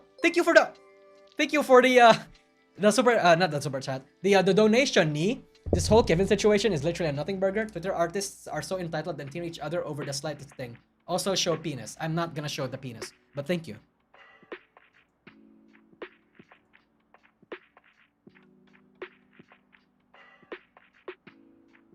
But the end, the client is always right. Yeah, I'm not. Yeah, no, no, I agree with you. Technically, the client will always is always right, but because we're working with human beings, even if somebody is right, doesn't make it so that they're still not gonna be pissed, you know? That's just not how people work. Just because Kevin is in the right doesn't mean that people won't be mad at him for it.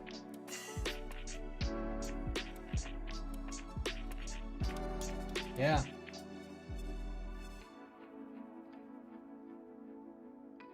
Let's move on to the Genshin boycott. Yeah, I think that's the end all be all for me. I think that's where my full opinion of the drama lies. Yeah.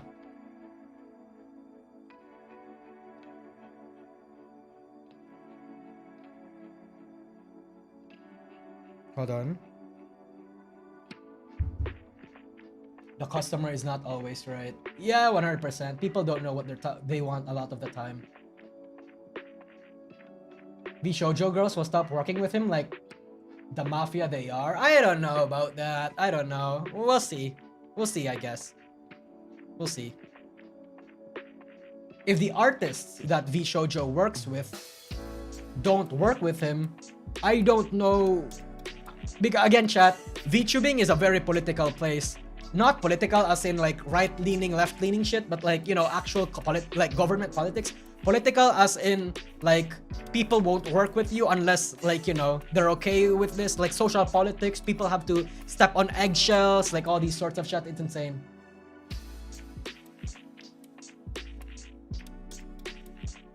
Oh yeah, Watodale, you're right. Mouse, I would assume Mouse owns the art, but that doesn't make Nonoless any comfortable and feel pissed off that their art is being disrespected like that. I honestly understand where Nonoless is coming from. Yeah.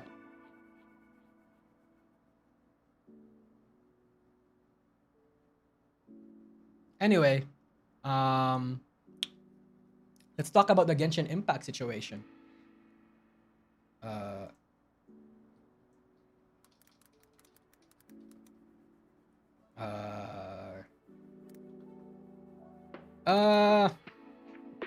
A brain rot right now. A brain freeze. Not brain freeze. Fucking brain fog. What's that thing? Signatures or something. Fuck it. I think Mujin made a video. I'll just search Mujin. I think Mujin has a video. Oh, here we go. Genshin Impact's catastrophic boycott. Okay, buddy, hold on. Alright. We're going to react to this because this is interesting. I saw this in Twitter and I think it's fucking insane that they think that this is gonna change at all. I think they're super delusional, but that's just me. Anyway, I'm going to get some water real quick and get some snacks. And we'll react to this video. And I'm gonna turn off the background music. Alright. Alright, I'll be back, chat. Stay. Be a good boy or a good girl. Stay.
Were you a good boy?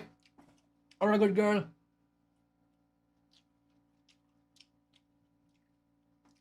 Alright. Thank you.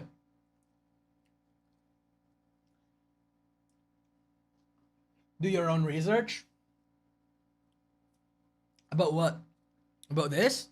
Oh no, yeah, I do have my, I do got my own research. I know exactly what people are thinking about because I have friends who are, I have like actual IRL friends who are like massive Genshin Impact players and Hoyoverse fans who are against the boycott or think that it's useless, and friends that actually advocate for the boycott. Hold on. I'm eating an apple right now. So let's watch this video. If Mujin has like the summary of it. I didn't even know this was a thing until I saw it on Twitter the other day. But anyway, yeah. Another day, another Genshin Impact boycott, this time with over 100,000 signatures on a change.org petition with the name Stop Cultural Appropriation and Whitewashing in MiHoYo Games. MiHoYo, otherwise known as Hoyoverse, who is Genshin Impact's developer. This isn't the... How about you make your stream about your own research instead of leeching from Mujin? Why?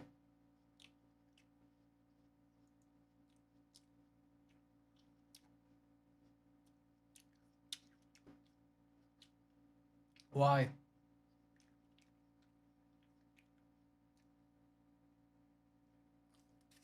The first time that Genshin Impact is accused by its community, mostly on Twitter and Reddit, of being racist. But this is the first time where you have significant people within the community talk about it. I'm talking voice actors who voiced for the game directly talking about it, and content creators who never really involved themselves in controversy and who've never spoken about something like this talk about it now. The people protesting this were done with the game, voicing their discontent and saying that they were going to boycott it. But little did they know that this entire controversy, this entire boycott, was going to be catastrophic, but not in the way you'd think. Let's talk about it. But you know how you can avoid catastrophe? Showing up with a ship like this. And you can get exactly that because World of Warships is collaborating World of Warships, please sponsor me. Yet again with Ars Nova, this time with new content. The cosmetics are back with a vengeance. You can have animated characters show up on your ship as you're doing your battles. This collaboration has a new character, Hyuga, as well as returning ones like Iona and Kunzo. With over 500 ships spread across 10 different factions ever since the game came out in 2015, you'll no doubt find a ship that suits your playstyle. Speaking of playstyles, you can play solo or with teams, including game modes such as co-op. This game's also free and on consoles. The icing on the cake, though, is that if you use the code ARP, you get 5 special containers, 7 days premium account. That's a lot. 2.5 million credits and 500 doubloons. So what are you waiting for? Click the link in the description or the pinned comment. And thank you to Wargaming for sponsoring this video, baby. Oh yeah. Genshin Impact has been out for almost 4 years now, and in that time, it has found itself embroiled in racism controversies 3 times now, including this one going on right. You want me to be honest, chat? I'm eating an apple right now. Like a natural animal. I think they are. I think at the very least, Genshin Impact is xenophobic because they're Chinese. And like they have to cater to the Chinese. And the Chinese are inherently xenophobic. The Eastern culture makes it so that they're xenophobic as fuck. Now, and the question is, why? Well, you see, Genshin Impact has many regions, with Liyue right here being inspired by China. I mean, they have an actual opera singer called Yunjin that sings in Mandarin Chinese opera. She was made to promote and celebrate Chinese culture. Xenophobic, but not... Sorry. Xenophobic, but not for the reason Twitter expects? Yeah, 100%. So it's no secret Liyue is based on China. Then you have Inazuma based on Japan, where the enemies look like samurais, and the goddess of the region, or Archon, is called the Raiden Shogun, right? It's fairly straightforward. The first racism controversy that Hoyoverse was embroiled in was shortly after the game's release in Was this because fucking Helicurls were black-skinned? Yeah, I remember this. This was pretty fucking stupid. They didn't even fucking... these are the same sort of tourists that didn't understand or even know that Genshin was a Breath of the Wild clone when it started. 2020. One of the first and most common enemies you fight in the game for a very long time are called Hilichurls, and this is how they look, right? The controversy stemmed from how their skin is the blackest it can be, and they are seen as the enemy. What made this controversy somewhat significant, though, was when an office tour of the developer of Genshin Impact was published on YouTube, and people saw an employee taking inspiration for the dance the Hilichurl does from tribal and indigenous people. This is the dance right here, right? So overall, this happened. However, at the time, the game had generated over $1 billion just in 6 months, and the community was so huge that these complaints, honestly, they pretty much got ignored. No one really took them seriously. Now, at this point, Genshin had been out for over... Is that really what's happening there, though? I mean, if it is, I still don't care, but like, damn, that's interesting. $1 billion just in 6 months, and the community was so huge that these complaints, honestly, they pretty much got ignored. No one really took them seriously. Now, at this point, Genshin had been out for over a year. The Inazuma arc was concluding, and people were looking forward to the next region that came afterwards, which was Sumeru. There was such a content drought that leakers... Sumeru is basically like the Middle East. Were becoming more and more of a problem because people looked forward to new content so much. I would argue one of the biggest leaks in this game's history was this image right here. This was posted on Reddit and then Twitter. And as you can see, this has over 20,000 upvotes on the subreddit r/Genshin Impact leaks. This is it because of the skin? Extremely significant. You had 7 characters that no one had ever seen before. The only thing that was shown from Sumeru was nothing, right? This was posted on June 30th, 2022. A few days later, on July 2nd, it's because of the skin. Time people would even see what the region looked like. And there you had every single character releasing for like the next months after Sumeru finally releases. The leaks were getting out of control, but that's not what people were concerned with on Twitter or Reddit. Sumeru was meant to be a region inspired by the Middle East and South Asia, so India, for example. This made Twitter and some Reddit communities lose their absolute minds, calling Hoyoverse racist for not wanting to display the skin colors of the cultures that they were getting inspired. And you know what the reason why is? Because it's not gonna make money. Hoyoverse is similar to Nijisanji in a way where they're made to pump as much money as they can, especially from their Chinese and Eastern fan bases. Their Chinese, their home fan bases, that's really the only fan base that they care about. Anything that we say, regardless of whether or not it's okay to say it, or if we're right or whatever, or if the concerns that we have is true, it's not gonna matter. It's not gonna matter. It's a gacha game. Yeah, exactly. It's a gacha game. It's a gacha game. Their aim with each and single character isn't representation, isn't accuracy to any culture, isn't any of that stuff. Their number one priority. Actually, they only have 2 things that they have to keep in mind. One, if it's gonna sell well, and the other one, if it looks good. That's it. That's it. And people, anyone who expects a fucking company to do it, to prioritize or think about other aspects beyond those 2 things, are doing or thinking about things that are very unproductive. Because it's just not gonna happen. It's just not gonna happen. Now, I agree with you that I agree with the general sentiment that they're inherently being very xenophobic. They're intentionally picking and choosing who is all these sorts of stuff. They're not representing cultures, right? But again, representing cultures is not the aims of these fucking companies. It's what's making them money. So if you are so upset about that, right? To a point that you have the energy to make entire threads on Twitter and organize all these sorts of shit, just stop playing the game. At the end of the day, stop playing the game. Because the company doesn't care about you. Right?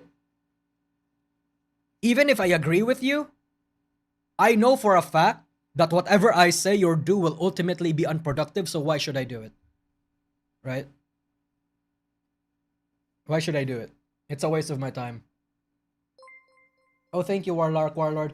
Just another day of Western Twitter complaining like they are 90% of the revenue, while the actual 90% of the revenue just plays the game. Oh yeah, no, 100%. Again, it's okay, and I might even support you if you want to boycott Genshin Impact. But if you want to boycott Genshin Impact, actually boycott Genshin Impact. Don't do with your half-assed bullshit here by just doing all this stuff of game. What are you doing? What are you doing? From. And the hashtag boycott Genshin got created. What I found really funny at the time was that these were leaked characters. These were illegally obtained. Oh, this was last year. Oh, 2 years ago. And people were messaging Genshin Impact's customer support, complaining on Twitter, complaining on Reddit, calling them racist. When you know these people are like 16, 17-year-olds when they think that emailing customer support will do anything. Bro, you think customer support is the one responsible for making art? No, man. Jesus.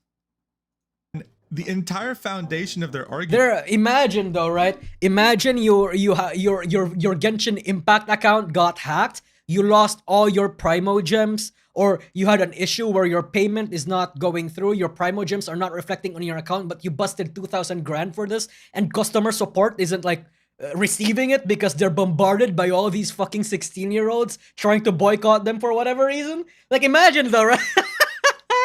That's insane. Actually insane. Yeah. Is an image obtained illegally. Like, it just didn't make sense. Yeah. Even if content creators and voice actors and just people in the community wanted to talk about it, they couldn't, because that would blacklist them from any collaborations with Hoyoverse in the future. There's one thing they don't like, and it's discussing leaks. But that didn't stop the community from creating a wildfire. Over time, as Genshin Impact would reveal more and more characters in Sumeru, there would always be comments. This is sex material. I fucking love Candace. And the replies talking about how they're not dark enough. But that didn't stop a huge amount of people What the fuck does that even mean? Not dark enough.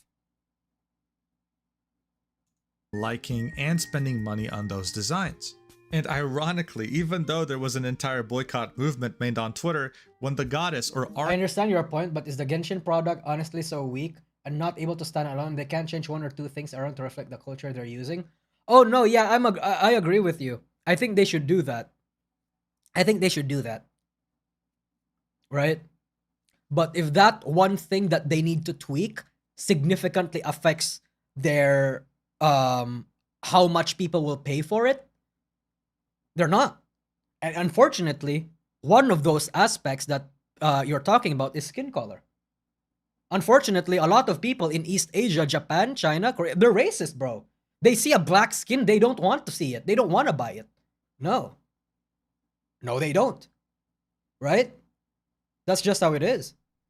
So, if these people are not going to buy it, and it actually tanks how much a character will make money of, then why should they do it? As a fucking gacha game, as a gacha game company. Right? Yeah, they can make some designs that can be more accurate to the culture. Like, they can give, let's say, Natlan characters, like, since they're based off of not Mesopotamic America, like ancient North America, like Mexico to Canada and all that sort of shit, and they give them, let's say, Aztec designs. They put fucking Quetzalcoatl related shit in there, like all these sorts of cool, epic, lost civilizations in North America. They can do that, 100% sure. They can put like feathers in there, anything.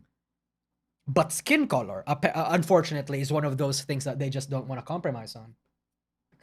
That's just how it is. Again, I agree with you. But thinking about this from a like company perspective, I understand why it doesn't make sense. And it's why it's why even if I support the boycott, people are not doing the boycott in a proper way.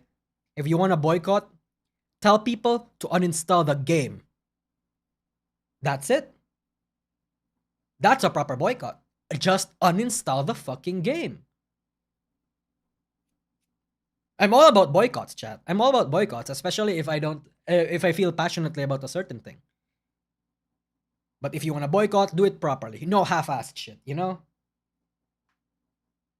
Archon of Sumeru released, which is probably the most pale character out of any character in Sumeru. She broke sales records. Yes, this was the highest selling. And the reason why is simple, chat. It's because she's a lolly.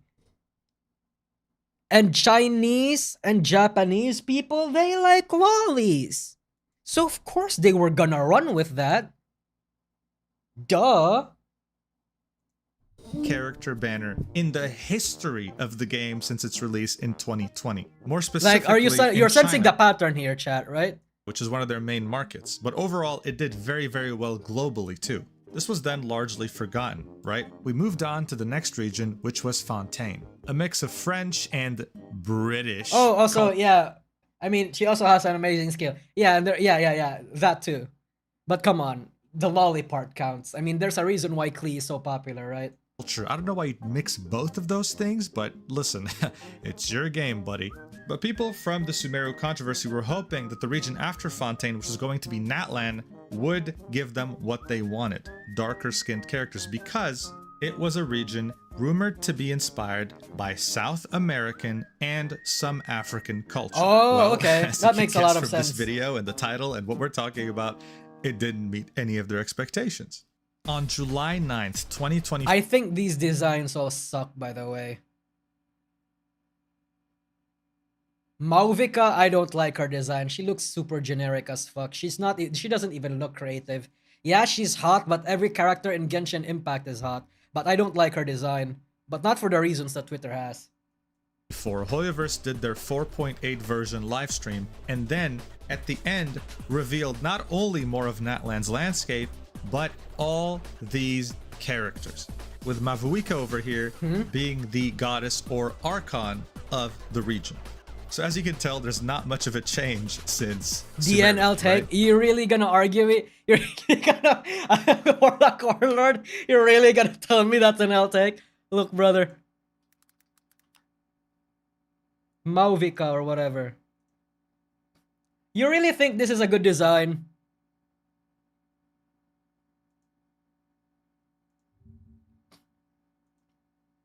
You think this is a good design? It's boring as fuck, bro. That's basic as fuck. Like, yeah, the hair is cool. But aside from that, come on. Like, it's basic. No, man. This is the god of fire? Is the god of whatever? And she's basically just a biker street whore? Like, come on, man. Come on. You can't give me that shit. Make her look cool. Like, creative, right? Damn. Jesus. Basic is okay sometimes. Not if it's the fucking god of a fire country. Come on, man. Come on.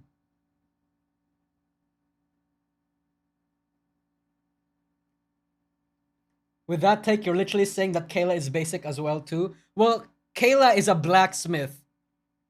This is a fucking god of fire. Come on. Still pulling? I mean, if her skills are good, I'd still pull for her. Bro, it looks amazing. What are you on about? Nah. Okay, I'm not gonna argue with people on that So take. this prompted the same people Well, who disliked let's just agree to disagree, alright? Sumeru designs to come back on Twitter and Reddit and in the communities they frequent to talk about their dislike and disappointment in the direction Hoyoverse took these characters.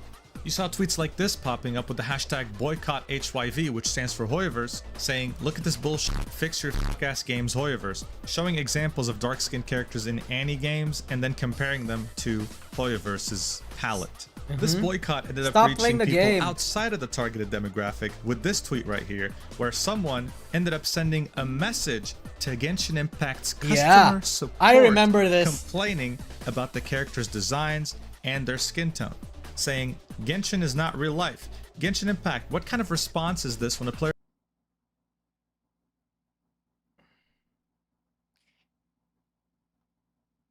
How is this racism? Genshin is not real life. Oh, duh.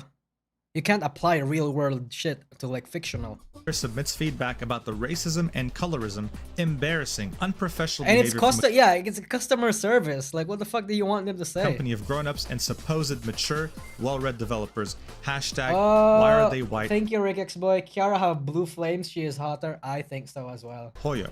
They were referencing what the customer service was responding with. Here's what they said. "Dear traveler, thank you for your feedback. Please be kindly reminded that Genshin Impact is a work of fiction and is not related to actual people, events, groups, or organizations. We really do hope for your understanding. Kind regards, Genshin Impact Customer Service Team." This led to a very divided response on Twitter, with some people calling Hoyoverse based for this response and others saying that they were immature and this only made them hate them more. In any case, this got so much attention that the person who tweeted it ended up deleting their account, which is why I'm showing you a screenshot. But this was still nothing compared to what happened next. Valeria Rodriguez, a voice actress and someone who happens to voice Sucrose from Genshin Impact, the 4-star character, tweeted this out on July 13th, saying, I remember this. Quiet about this and protect myself, but us folk of color..." Chat, I was in China when this happened. I saw this tweet. "Don't always need to stay quiet and let others f*** us over and disrespect us so that we continue to advance at half the pace of our white peers. If you're going to use real-world deities, respect them. If you're basing off of real cultures, respect that. I'm fine with things being inspired by various cultures. That's awesome. Representation is dope. But bare minimum, do some research and show some cultural appreciation." Then she goes on to say, "Oloran is the supreme..." I think I can, like, look, here's the thing. I think I agree. I agree with this. I agree with this. The reason why is that because I'm a history buff, I appreciate it when I actually see cultural accuracy in games where they say that they're inspired by various cultures, or media that say that they're inspired by various cultures. So yeah, I 100% agree with this. Do some research and show some cultural appreciation. Then she goes on to say, "Oloran is the supreme Yoruba deity. You could find that with a quick Google search even. This is unforgivable. Look why didn't just they make her make the fire god Quetzalcoatl or something? Like, come, I feel like that would have been the easier answer. Just make her Quetzalcoatl, or I don't know how to pronounce it. Yes. But they're not depictions of historical cultures. Yeah, that's where the that's where the Genshin is not, it's only a work of fiction argument comes in. In general, I agree that you kind of have to do, I think it's cool if you do that, but because Genshin Impact is not necessarily like Earth, for example, they're not like 100%. There's less of a job for them to be as accurate as possible, in my opinion. Yeah. I still think they should have done it though, just because I like it that way. Just because I want to see like historical references in my cultural game. Inspiration versus authentic. Yeah. Quetzalcoatl, NP Babalo. Yeah, man, that shit was fucking flames. Bro, I remember the Fate movie. Have you guys seen the Fate movie? That shit was fucking fire, bro. That shit was great. I feel like it would have been an easy slam dunk. And look, they like in Fate, like Fate Go, right? I don't know how to pronounce Quetzalcoatl. Bro, she's white. In the Genshin, not the Genshin. In the Fate Go game, she's white. And nobody cares. And you know why nobody cares? Because Fate is not a mainstream game. They have a key target demographic, which is basically just weebs and degenerates of all shapes and sizes. But Genshin Impact is not a small game. It's a mainstream game that, you know,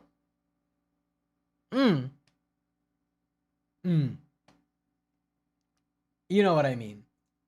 Sick job Smite did with their own interpretation, it's not hard. So here she's referencing Olorun right here, the Yoruba deity. Oh shit. On the right, you can see the design. Kxvart, Quetzalcoatl. Oh, it's Quetzalcoatl. Okay, Quetzalcoatl. From Smite. Thank and you. Right here is a character called Ororun in Genshin Impact, part of Natlan's new characters. This is a new character from Genshin Impact. He looks like what 14-year-olds would draw as their OCs. Please don't steal. Back in the Tumblr era, you know, the type of boy that, like, yeah, that everybody wanted to roleplay as. Resemble him in the slightest, right? She then ends her chain of tweets with Sorry, a the picture of NSFW herself. is not small, just Eastern focus. I'm not saying that Fate Go is not small. I'm not saying that it's small. Rather, I'm saying that it's not mainstream. Like, Fate is far from mainstream, chat. Yeah. It is Eastern focused, 100%, yeah. But it doesn't have the same reach as Genshin Impact. The thing about Genshin Impact is that it broke to the mainstream in an absolute massive way. That it's actually just impossible to appeal to their core demographic. Because you know, the core demographic that Genshin Impact has is just China, right? But in the West, they don't have a core demographic anymore because everyone is spread across a lot. So it's like, yeah, it's mainstream. You're actually telling me that Fate Go is mainstream. In the anime industry context, maybe it's mainstream, but like in the global mainstream, nah, man, nah, it's really not, chat. It's really not. It's mainstream in the anime setting, okay? It is. Like, everybody knows about it. But it's not, it's far from the same scale as Genshin Impact. Because the thing about Genshin Impact is that you don't have to know, you don't have to be an anime fan to, like, want to play the game. That's just what it is. It's not that mainstream now. I mean, for obvious reasons, right? Yeah. With a book called Congo, The Epic History of a People. I know more people playing Fate than Genshin, lol. You're really gonna use your own experience to, like, try and debunk the fact that Genshin is much more popular than Fate? Because I can pull off the numbers right now. Fate Go monthly users. Oh shit, thank you. Oh, this is 2020.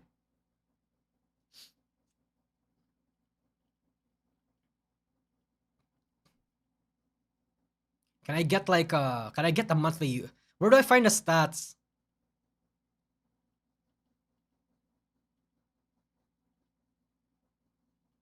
Genshin more global than Fate Go. Yeah, 100%. Fuck. So I can't. It seems like I can't find the stats or that this is outdated.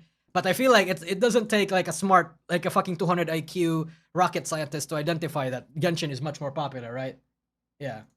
To prove that she's not doing this performatively. All right. So it's obvious that this tweet or series of tweets are very angry and emotional. And this was partly because it wasn't just talking about a video game anymore, it was talking about racism in general. This was also very direct, right? This wasn't a subtweet or an indirect tweet. This was calling out Genshin specifically by including this picture of the upcoming character Orun. A voice actor being this direct about Genshin Impact controversy has never really quite happened before. So one could say this was really the ground zero of the massive Twitter drama that followed.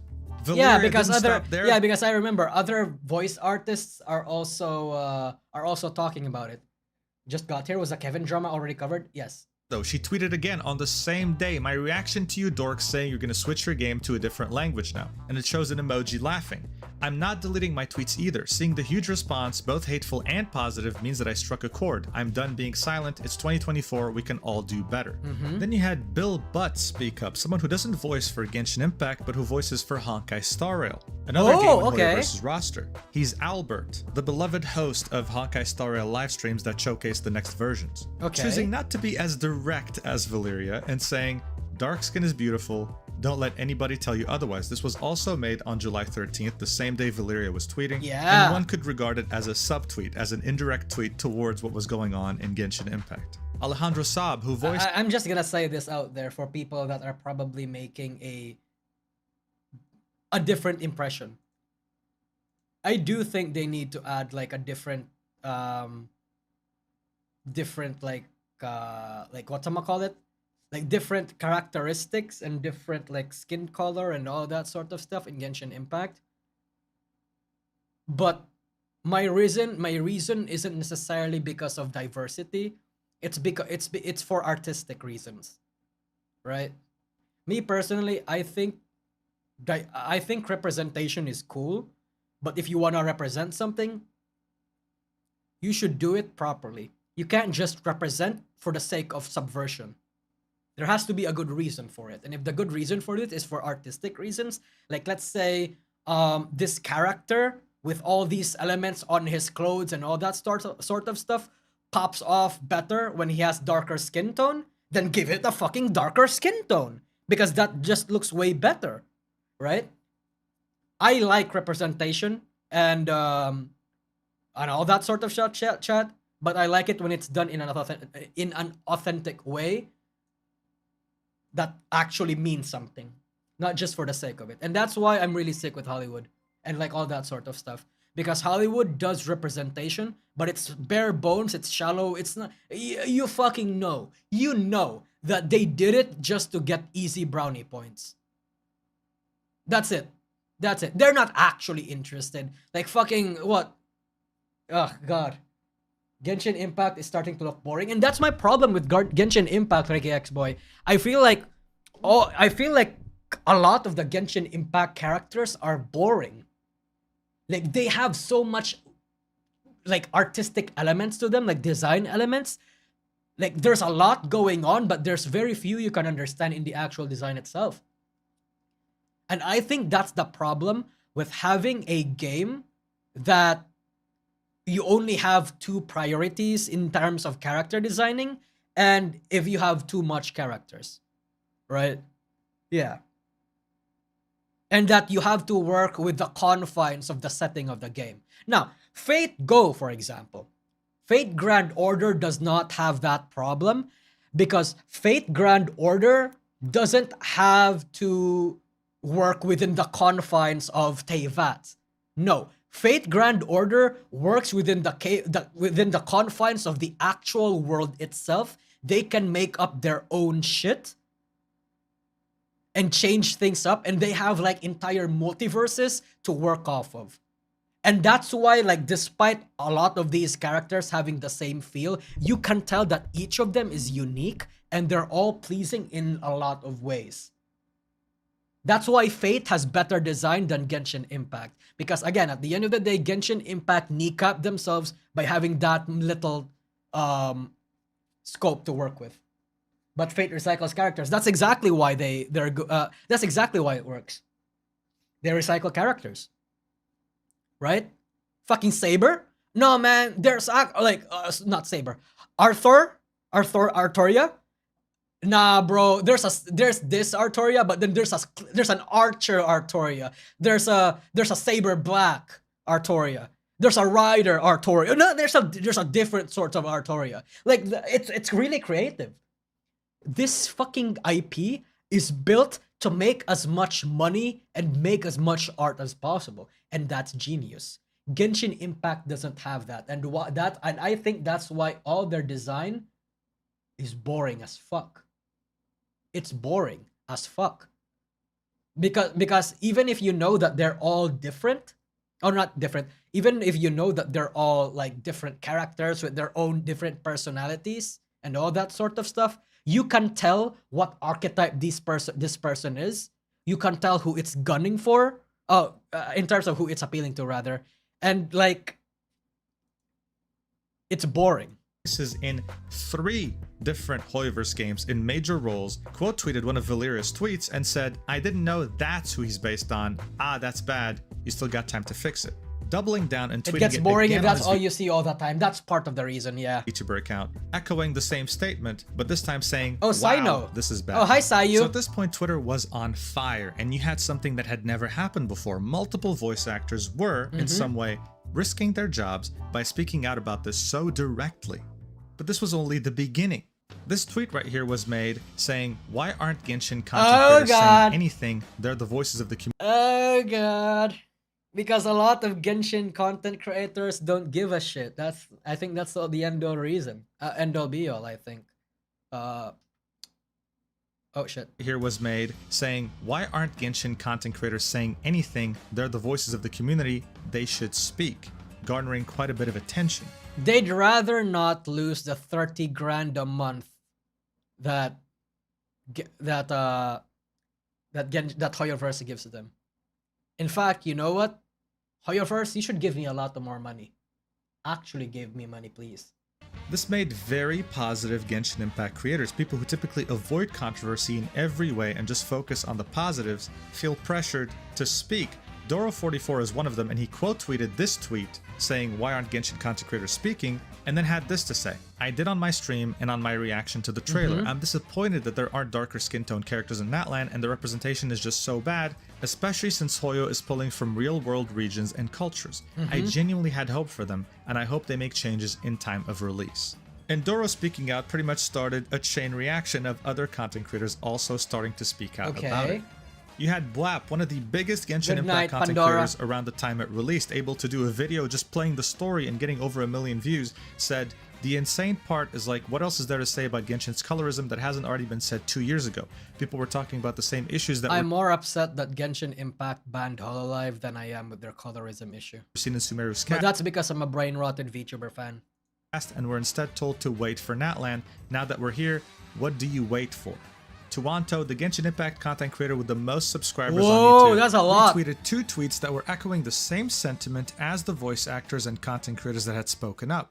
While this was happening, many people were taking the character designs that were already shown and making them black. Like this one, for example, and many others.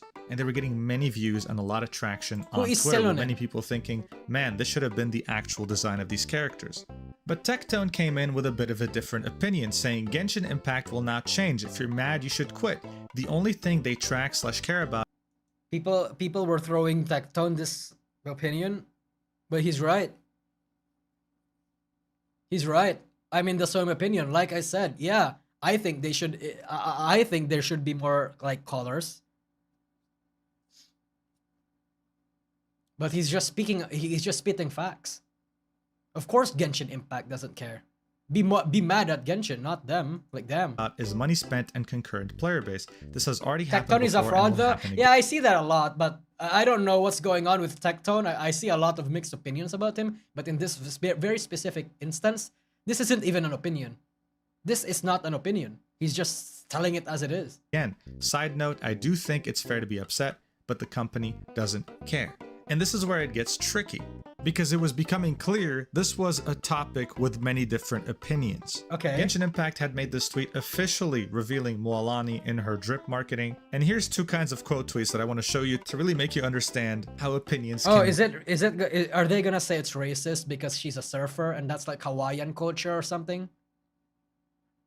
Differ. Well, it's not even Hawaiian culture. It's like Austronesian. Yeah, it's a whole like historical, yeah, whatever. Tweeted this drip marketing and said, "Holy shit, Hoyoverse, you bumfucks, how did she get more white?" Accusing them of whitening her up in the drip marketing. And then you had this tweet right here saying, "Genshin fans be like, they whitewashed Obama," showing Obama in 2 different scenarios that have different light sources. This one also getting a lot. Wait. What's this guy's name? No, sorry. Is that an underboob I see? Of traction. Wait. Okay. Underboob. All right. But what really made this boycott catastrophic, in the sense that it didn't work. What's this guy's name, chat? Chat. What's this character's name? No, not whitewashed Obama. Mualani. Mualini? Mualini.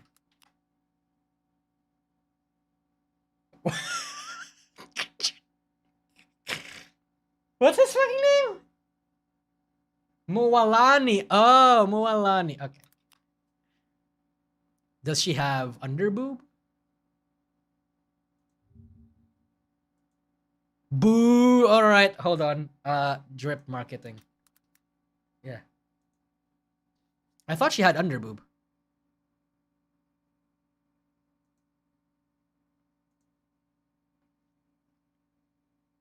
Boo. She doesn't have an underboob. Boo. I got misled. Boo. It won't work, and it will never work. It's this right here. I can just sum it up with this tweet. Look, this is someone participating in the boycott saying, please remember not to fund Hoyoverse anymore. Just quit. Feel free to play Queens. Because the sentiment echoed on the boycott communities on Twitter were saying, hey, listen, you can keep playing the game, just don't fund them, don't spend money anymore. And then you see this reply saying, or you could just stop playing the game, because just you playing it pads their numbers and makes investors happy, meaning they still get money. Going free to play won't stop anything. To which this person replies, it is very easy to speak, but nearly impossible to do. I still remember thinking that I wanted to delete Honkai Star Rail, but I can't. Why? Because I invested 1,000 top dollars in this. Oh my god. I feel bad for him. Game. How can I delete?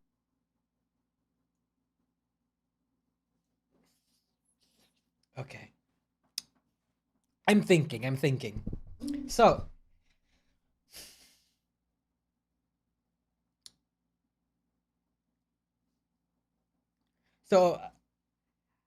I guess this makes it so that these people have to fight between their political beliefs and their what's that thing where you sunk so much money into it that you can't do anything anymore? Sunk cost fallacy. Okay, yeah. Thank you, Kara. Yeah. It's their passion for their politics and sunk cost fallacy. All right. I mean, it's Genshin Impact, bro. It's a Chinese company. Delete this game. Oh, actually, you know what? No, it's not even a Chinese. It's not them being Chinese has nothing to do with this. This is also fucking all Western companies out there too. The game companies, rather. Now, I have spent so much on it. This right here is. I would probably kill myself too, honestly, chat. Like fucking $1,000 for a fucking video game? Nah, man. Nah. The most I spent for a fucking video game is the amount that I spent for Honkai Star Rail when I got like super chats basically telling me to top up my shit. Literally, I'm not even kidding. This is why the boycott didn't work and will never work, because the people boycotting it cannot stop playing the game. Yeah. They're addicted. They can't do it. And here's the harsh reality. It's like fucking me saying I hate League of Legends, but I can't stop playing it. Like, that's just how it is, man. We fell into the trap, and once we're in the trap, all we can do is bitch about it that we can't do anything. Now, even if I drop it if I am invested into these decisions. I mean, that is true. But then the problem would be if you feel so passionate about... Do you really care about a fucking video game not doing proper representation? Is that something that's really worth your energy? Are there actual political topics and political issues that you should be more invested in? Right? I don't know. For me, that's not... For me, as someone that's not into these sorts of things, right? I just feel like there are other issues that are much more, you know, more deserving of your concern, you know? I mean, for example, I mean, actually, you know what? I'm not gonna list off an example, but like, because the one that was in my mind is basically gonna turn the chat right now into an absolute fucking war. But yeah, there are better, or rather worse, things to worry about. Why should a fucking game be one of the things you're worrying about?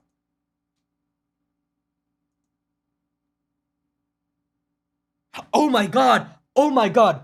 I just thought of something. Chat, what if this is actually a psyop?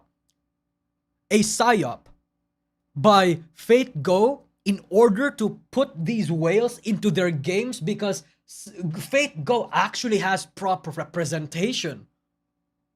And that's what they have. Oh my god, oh my god. What if the person that's actually working in the art department is actually a double agent for Fate? For the Nasuverse? Oh my god! And that person has to be a higher up, because if it's just some random artist pushing for this, they're not gonna care. It has to be a higher up whose words hold a lot of weight. That makes a lot more sense. That makes a lot more sense. I will believe in this rat, and there's nothing you can prove otherwise. If Hoyoverse had to pick between someone who shows up in their game once a month, spends $100, and then leaves, versus someone who plays the game every single day for hours on end and doesn't spend any dollar, guess who they'll pick if they can keep only one? They'll pick the person who doesn't spend money but plays the game every single day for hours on end. Yeah, that is true, but player 2 is still important, because free-to-play players ultimately pad their numbers, and you know, and it ultimately means a lot to, like, you know, general, like, money shit. On end. Why? First off, it pads their numbers and makes the active concurrent player base seem higher. But also, this person's addicted, dude. They have a higher chance of becoming an evangelist, something very valuable to a company that money can't really buy. Which means they'll talk to their friends about it. They'll probably buy merch. They'll go to conventions. They'll participate on social media, etc., etc. And let's be real here. Many people boycotting are also in their teenage years, okay? It's not like they spend They're a lot of money. fucking 14 to 16-year-olds who scroll too much on Twitter and TikTok and immediately consume all the political shit that they see and don't question it because that's the only thing they see. I also experienced that when I was 16.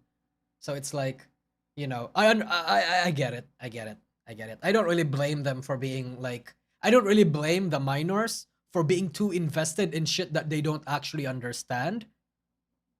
Right? But I do think minors should not be in social media to begin with. I doubt the real whales who are actually spending thousands of dollars every month, yes, thousands, actually care about this. And this is where this whole boycott is flawed. Additionally, Legal Mindset made this tweet saying something tells me the Hoyoverse boycott will be ineffective. And this is a chart that shows the Genshin Impact player distribution by region. It says, here's a player distribution data by region in the past 5 years, being 100 has the most players. And as you can see here, the top 5 countries in which there's the most players that play Genshin Impact are Wow! And it's all countries that are xenophobic or racist.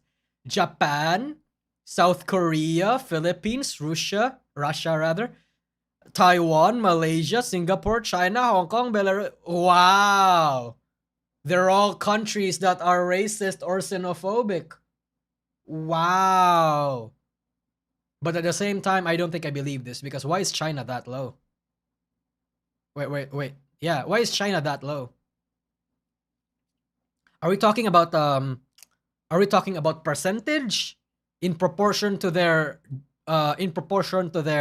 like average population number? Or because if we're talking about sheer numbers, China should 100% be out there. But if we're talking about percentage in proportion to the population, then I can believe this. I think I can agree with this. Yeah. China limits the playtime of kids. Well, yeah, but kids aren't the ones that are spending a shit ton of money on on Genshin Impact. And for Genshin Impact, you really need to play like only 1 hour a day or something. Yeah. So it doesn't really matter. Why the fuck is Chile there? Why wouldn't it be? Hot anime characters? Why not? Japan, South Korea, Philippines, Russia, and Taiwan. The United States isn't even here to begin with, and most of the European countries aren't either. In fact, I can't even find South America except for Chile and Costa Rica. The top 10 countries on this list, who also happen to be some of its biggest spenders, associate white skin with cleanliness, beauty, purity, and they also unfortunately don't really have any. See, Mujin gets it. Mujin gets it. Those demographics are generally people that like whiter skin tones and are xenophobic / racist. Towards darker That's just skin. what it is. I don't think it's surprising for me to say that both Japan and South Korea, the biggest player bases in this game by far, would probably never spend money on a darker skin color character. Because don't get it twisted, at the end of the day, this is about money. Yep. Something that Hoyoverse is no stranger to at all. Genshin Impact in China alone has made $38 million in June of 2024, and this is during a dead period where there's not a lot of new content. Globally, Genshin Impact made $29 million, and I assure you, when the stats come out for July, it'll show a great number too. But that's weird, because some people were sharing this Imgur album saying this is the Chinese reaction to Natlan characters. Guys, there are allies here. I think that's misinformation. Well, not necessarily misinformation. I think what they do is that they selectively pick and choose Chinese tweets or Chinese posts that are in support of whatever political cause that they have, and they broadcast it to the wider world to give off the impression that this is the general opinion. Hey, even China thinks that we're in the right. No, you don't. No, they don't. Cherry picking, yeah. With comments such as, agreed, it is appropriate to have black characters in settings and styles of Africa and Latin America, with bigger comments supporting it too. But here's the thing, this is part of a forum. I don't even know what the forum is, and these are only a few hand-picked comments. The reality is, most of the Chinese community is on Bilibili. Let's see what they have to say there. We don't have political correctness. They can f*** off. I don't like...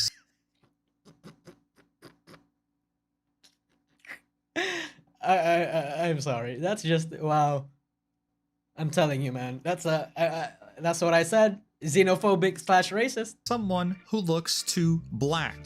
Hillagers are...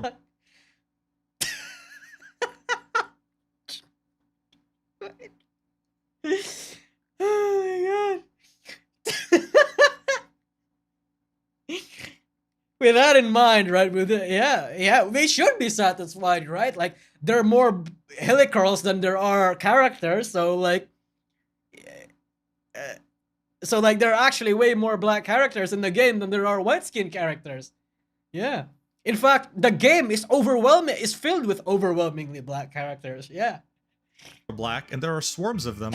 Why aren't they satisfied? Characters look okay. What's the problem? Why do they need to have dark skin? Black skin are so repulsive to look at. Only slight tan are okay. Now, of course, this doesn't represent the majority of Chinese people on this planet, but the reality is, Hoyoverse would much rather piss off... I think the reality is that a vocal minority has this opinion, a vocal minority has the exact opinion, everyone else doesn't care. The global player who accesses Twitter and Reddit, two websites they can't access at home, rather than pissing off people like this. Don't get me wrong, 100,000 signatures is pretty significant, and this would have maybe gotten a certain reaction. I think so too. At the end, okay, I said earlier as a joke that it's not, that it's useless, but at the end of the day, if you were able to like have 100k people sign something as insignificant as a video game change for representation in video game, then I think that tells me that people really do feel passionate about it. But again, ultimately fruitless. 100k seems nothing versus 6 million. That's not the point. That's not the point. The fact that 100k people in Twitter, in social media no less, felt badly about it, I think, not badly, felt passionately about it is significant, I think. Yeah. But again, like what you said, it's ultimately fruitless against like the 500 million players in Southeast Asia and East Asia that are that are playing it. From a Western developer, but you're dealing with a Chinese corporation here, and a Chinese corporation will only care about either money or pissing off the government. That is it. There's nothing else. Zero. And this was proven in one of the worst ways as this was happening, by the way. Okay. The salt in the wound Let me see. to everyone who signed this petition and complained on Twitter happened as they were complaining. On July 18th, not even a few days after the whole boycott movement was beginning to really explode, Nerfed? Genshin Impact released a patch for Okay. Neuvillette, a character famously known to have a very overpowered ability which lets him 360 and pretty much eliminate anyone in his radius. Okay. After 8 months of being out, they release a patch that quote-unquote fixes it and stops him from being able to do this rapidly. The Chinese fanbase lost its mind over Yeah, this and threatened. that shit is fun. Being able to 360 a Kamehameha, that's probably the most fun game design gimmick that MiHoYo has thought of for like 4 years of its existence. Like, that shit's fun. Yeah, why not? To sue Genshin Impact under the law of Chinese consumer rights. And I kid you not. Okay. I kid you not. In under 24 hours, not only did they reverse the patch, but they sent one of the most generous rewards in the game's history. Full 1,600 Primogems to apologize. Oh my god.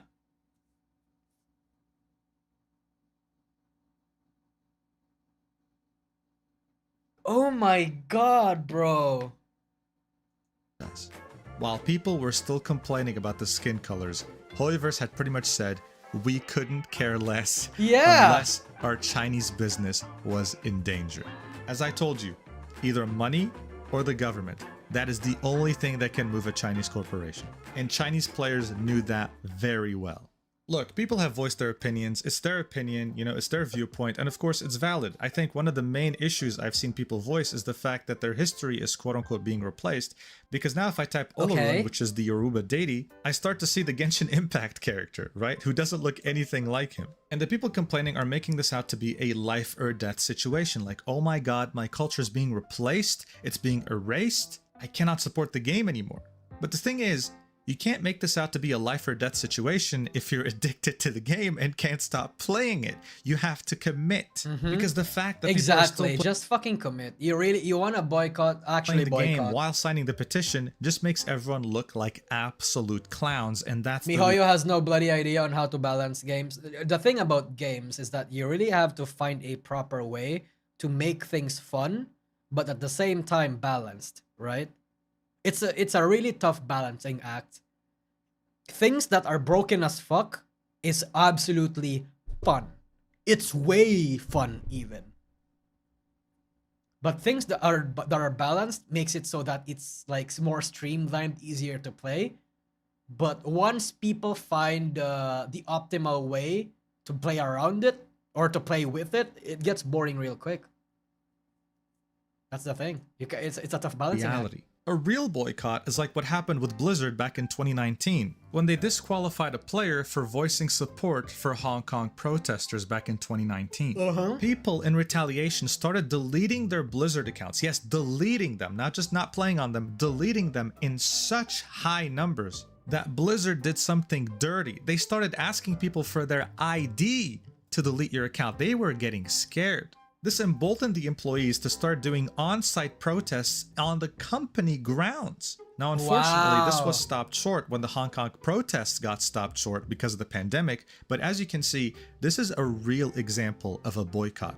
Not whatever's going on. Yeah, stop working, tank the company's bottom line, and get them concerned. Easy. Genshin right now. I don't think anything will change. And until something like this happens, nothing will ever change. So my advice to you is, if you truly find this to be a life or death situation for you and your culture, then honestly, it's not. I think it's time to move on. It's not. It's really not. It's not. And go to a game that better presents your values. Because Genshin Impact, or anything under Hoyoverse, will not do so. And yeah, that's pretty much the controversy that's been going on the last few weeks. Yeah, it's a shitty boycott. Nobody cares about it as much as it's very in character for the Genshin community to not know how to boycott a game outside saying to boycott. Yeah, man, it's because they're a bunch of teenagers who can't actually induce change. That's just what it is.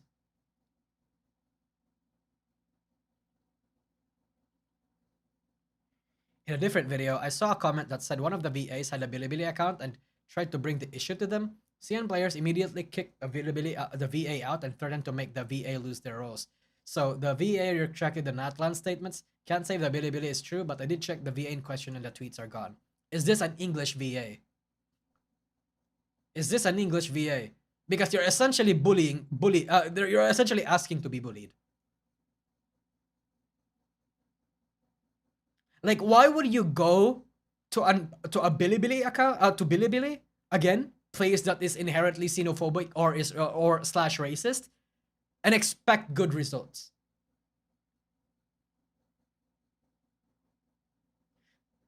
Why do people think that they're yeah?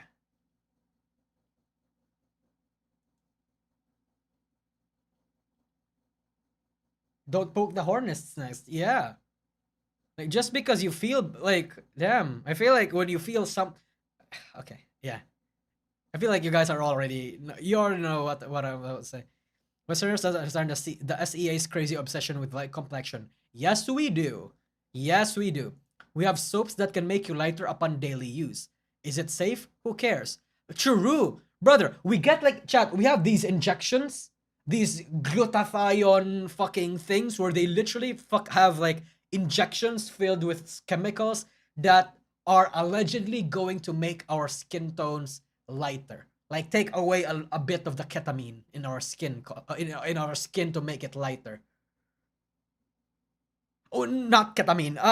What's that thing that develops over your skin? That thing. Melatonin. Oh, melatonin. Yes, melatonin. I don't know why it was melanin. Oh, melanin. Yes, melanin. Fuck me in the ass, bro. Melanin. Yes. Melanin. Thank you. Yeah, Kojic soap is also pretty fucking popular here. I boycotted Genshin and the others after the whole China situation. I don't even jack off to their doujinshi. Well, you're missing out on Iwara Genshin Impact stuff because those shit is peak, absolute peak. I wish Hololive hentai makers are just as skilled as Genshin Impact creators.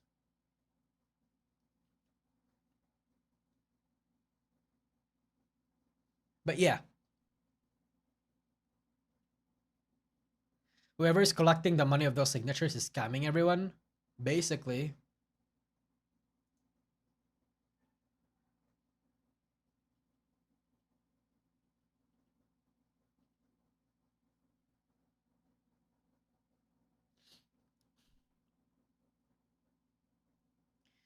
Chinese people, East Asians do not hate black people. Rather, they do not prefer darker skin tones. Yeah, xenophobia.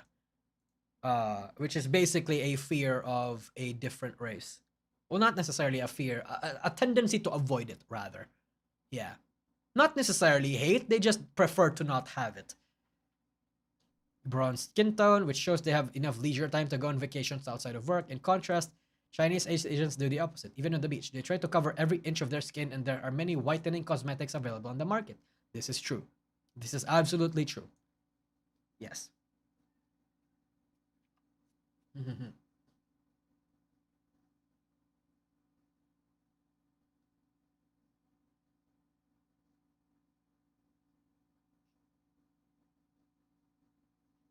Oh boy. Oh god. Chat, YouTube knows what to recommend me. You know what they're fucking recommending me? The MrBeast situation. Damn. Yeah, man. It's insane.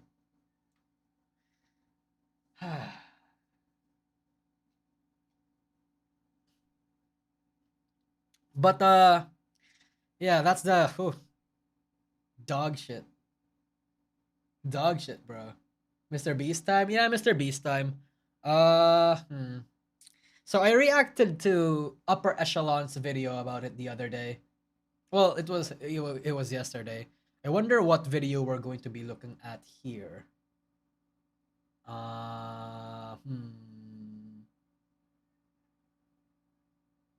Chris Tyson? I mean, I already got caught up to the Chris Tyson situation.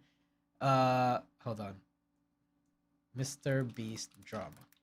I wonder if I can just find it easily. It's getting worse by this. The MrBeast team finally responded. Wow.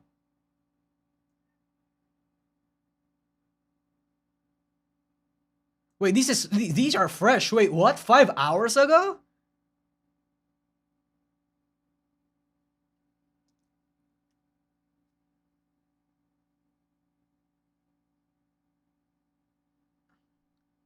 Wow, chat, look. MrBeast just destroyed his career. Then it's this face. Remember that face. And then we scroll up. Oh wait, not this one. MrBeast team finally responded. It's the same face but inverted with the same text. It's done. Fuck, man. Look, why am I not doing this? Why am I not doing this? Why am I just not being a cheapskate and still get a shit ton of views? Sometimes I feel like I put too much effort into the shit that I do, man. Yeah. Why am I not gaining views? Do you want to make a quick buck for the Sagi V2 class? Yeah, man. Yeah. 100%. The thumbnail formula? Hold on. The downfall. Bro, there's like a lot of this shit going on. Alright.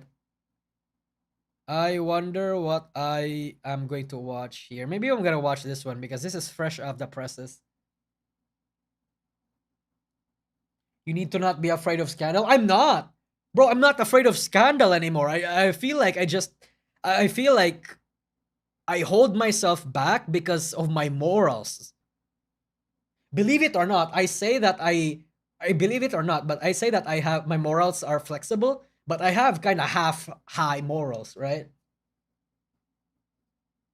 But maybe that might change, you know? Maybe that might change. Probably. Riku Tazumi is done in red text. True. And it's just a like there's a black vignette on the thumbnail. Yeah. And it's Riku's face edited to make it sad. Hell yeah, man. Fuck. Look, sometimes as a content creator, it's really hard not to sell out, chat. It's really not. Yeah. You know how much I'm fucking earning a month? For a content creator my size, I should like apparently, right? I hear I'm not saying that I should be comparing it, but because I talk to a lot of content creators my size and streamers my size, I hear about the amount that they make and like I can't help but compare it to the amount that I make. So it's insane. I make like 9 times less than what they earn. And it's because I hold myself back. I really do. I nerf myself, chat. So maybe I will. Maybe look, I'm just gonna say it. You're saying it. You're saying it here. Maybe I will bend my morals a little bit just for content. I'm not saying that I will though. I'm just saying I might. No guarantee. But let's watch this one because MrBeast's team responded to the allegations allegedly. If this is just a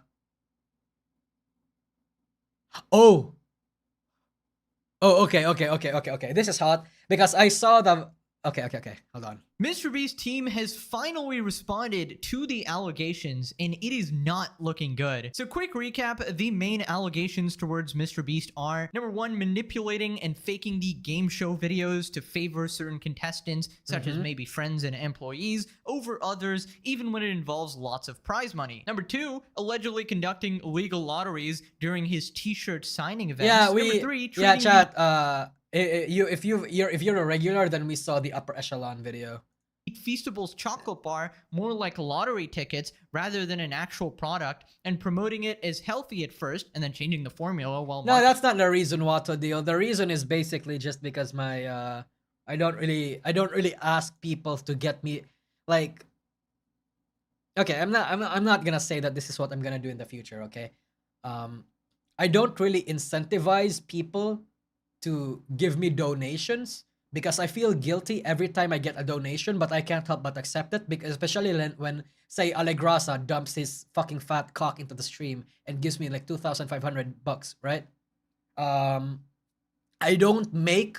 I intentionally choose and avoid the content, the types of videos that I know will get me views, but are controversial or will break a lot of rules in VTubing and all that sort of shit. Yeah.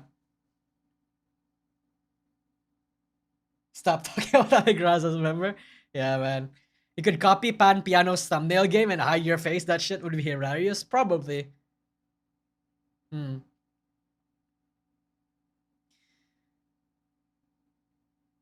The mods are a thing, but there's a risk of getting banned.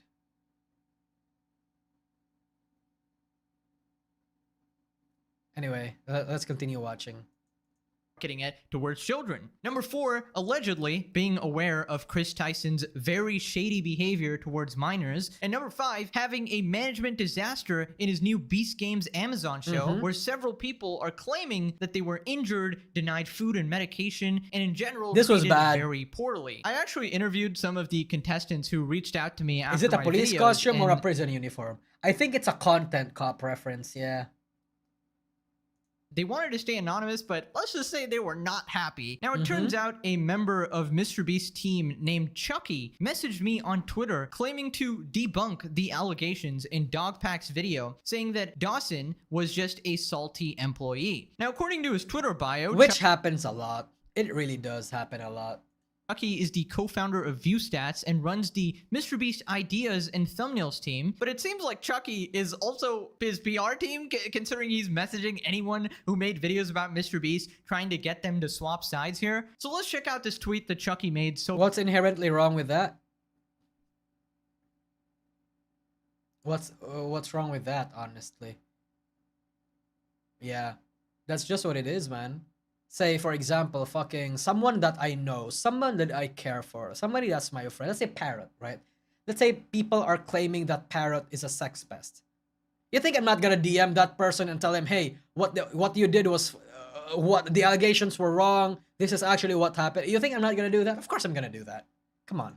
So-called debunking the allegations. I quickly want to debunk some of the info in this video since the guy who made it was on my team. It was my decision to fire him for erratic behavior. He worked at the company for less than a month and wasn't an employee on most of the videos he mentions to have knowledge on. There's so much in his video, and I want to specifically address him, saying that our videos are fake or staged because yeah, this we is already not watched true, this. and We already it's reacted on to set this. for many of these videos. You would think that Chucky is going to address the 5 main allegations that I laid out at the start of this video, right?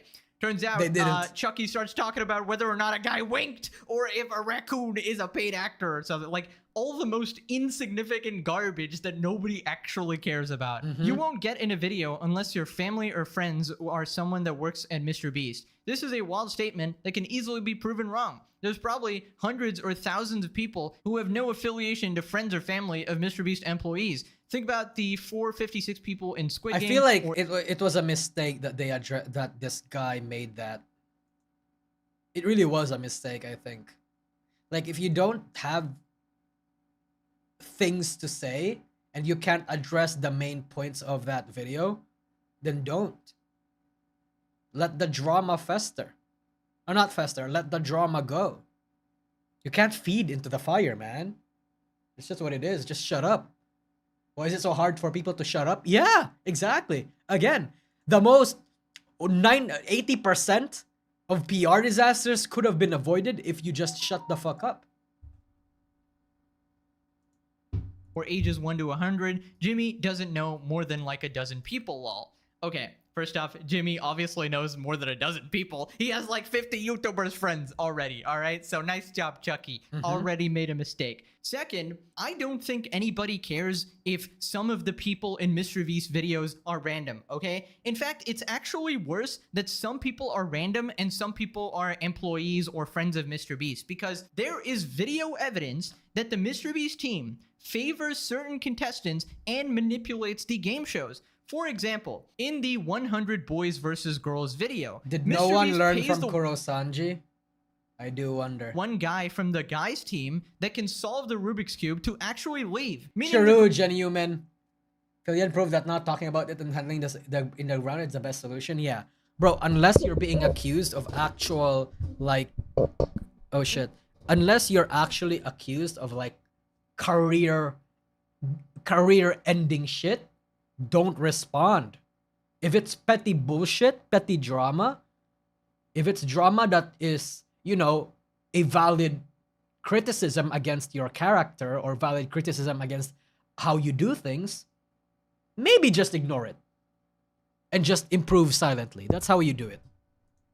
Girls team would have a way higher chance of winning. So that is literal manipulation of the results. Not to mention some of the contestants work for him, and obviously that will shift the odds in any team-based game if one of MrBeast's employees just randomly leaves, right? Like Mac in that one video. The train track was CGI, the bus wheels are CGI, the pit is fake. He acts like exposing us for using CGI to make backgrounds look cool when we have done multiple public behind-the-scenes videos with So Crispy showing this. It's clearly not a secret. On top of that, we did drive buses in that pit, and same with the train that you claim we didn't. Listen, Chucky, all right? You are dodging all the main accusations of Dogpack's video. You're just addressing... So was the Kevin thing better addressed or ignored?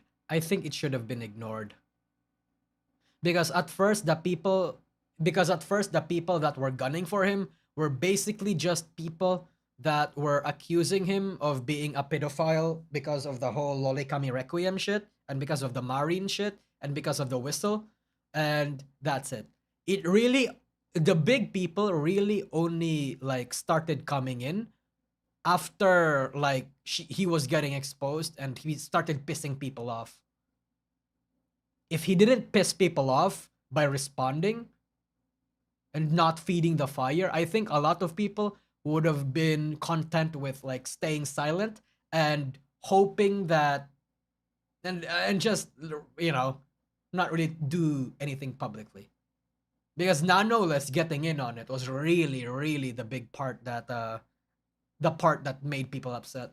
The dumb little stuff that nobody cares about. Nobody cares if MrBeast uses CGI in some of his videos, okay? Some of the points in Dawson's video were to build a bigger picture for the more serious accusations. It's the first video on his channel. It's not going to be perfect, all right? You did not address the main allegations like the illegal lotteries, dude. The raccoon was a paid actor. I don't even know what to say about this. Clearly not an actor, lol. Somebody put up the facepalm. Do you know what a joke is, Chucky? This is okay. This is pathetic. I don't even know what the hell I'm reading. I can see why you're not actually on the PR team, all right? You should have stuck to your job, buddy. Island costs more than $1. Not true. We did pay $1 for this island. You can Google MrBeast purchases Outer Banks Island for $1, which stated this before the video was released. He moved into a mansion 2 months before being in a video. $1 million.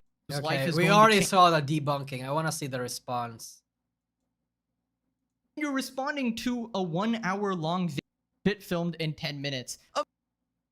Alright, I just want to see the response, bro. Dawson actually responds to this tweet with his own... Okay, hold on.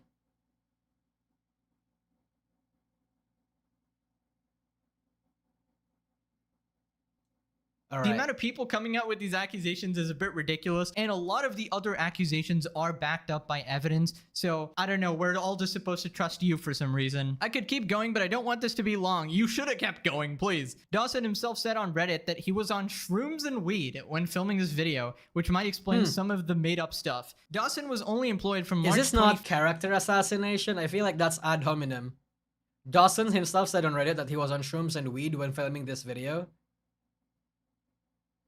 No, wait, never mind. No, it's not. 2024, and was let go on April 19, 2024. He was on a 90-day trial, and we ended it early and paid him out on June 25 as we guaranteed the 90 days of pay so he could transition into a new job. I'd appreciate it if everyone reading this could help dispel all this fake rumors by spreading this info. Don't worry, Chucky, I'm spreading this info. I read out your entire statement, start to finish. You should be thanking me, Chucky. Jimmy spends unfathomable amounts of money and time to ensure the integrity of what he does, and I hate to see it come into question with a bunch of lies. Dawson, if you leave this up, then you're a hypocrite. No, actually, Chucky, you're just a paid shill for MrBeast, and when I asked you in DMs for clarification regarding these allegations, what did you do? That's right, you didn't even respond. It's been over 2 days. I'm waiting for a response. I gave you a chance to respond, and clearly you had nothing to say about stuff like the illegal lottery because a lot of this stuff is indefensible and has a ton of proof. Now, Dawson actually responds to this tweet with his own debunking of the debunking, so we'll get to that soon, but first, we gotta check out the replies. Fake signatures, fake lotteries, rigging competitions, employee who keeps winning. I want to see. I'm more interested clean, in. okay? I'm more interested in Doug's reply. Biggest issue is that Mr. B has concocted a business that gets 10-year-old kids addicted to gambling by associating it with dopamine hits coming not only from gambling, but also from chocolate. Okay, so Dogpack or Dawson has responded here, debunking your debunking. Good character assassination attempt. You guys leave out my unpaid trial period and also my time working for Idea Guys, a company for which MrBeast is a client. Okay. The founder of Idea Guys also had to get permission from MrBeast to hire me, so weird you guys wouldn't tell him I was erratic. Also, weed and shrooms was an obvious joke. Nah. Chucky is allergic to sarcasm. Okay. He only speaks one language, and that's the ancient dialect of MrBeast glazing 24/7. Jimmy doesn't know more than like a dozen people. You expect people to believe this? How many people do his employees know? Who was the contestant in Train vs. Pit? How about Lambo vs. Shredder? How did Ava's cousin Justin get into the Chocolate Factory video? Or Della Vlogs? CGI is clearly not a secret. Okay, cool. So when Jimmy was accused of using too much CGI in Train vs. Pit, why did he deny it on Twitter? The raccoon was a paid I should have had a link for this. Come on, bro. Citations. Come on. This is if we're gonna have professional drama, I want citations. Bro, you expect people to believe Chris and Chandler were just petting a actual wild raccoon? From your own source in the island, the transfer tax was $1. The company also paid $27 in tax and fees. Okay. And you released it back to the owner, so that's $28. We're focusing on semantics here.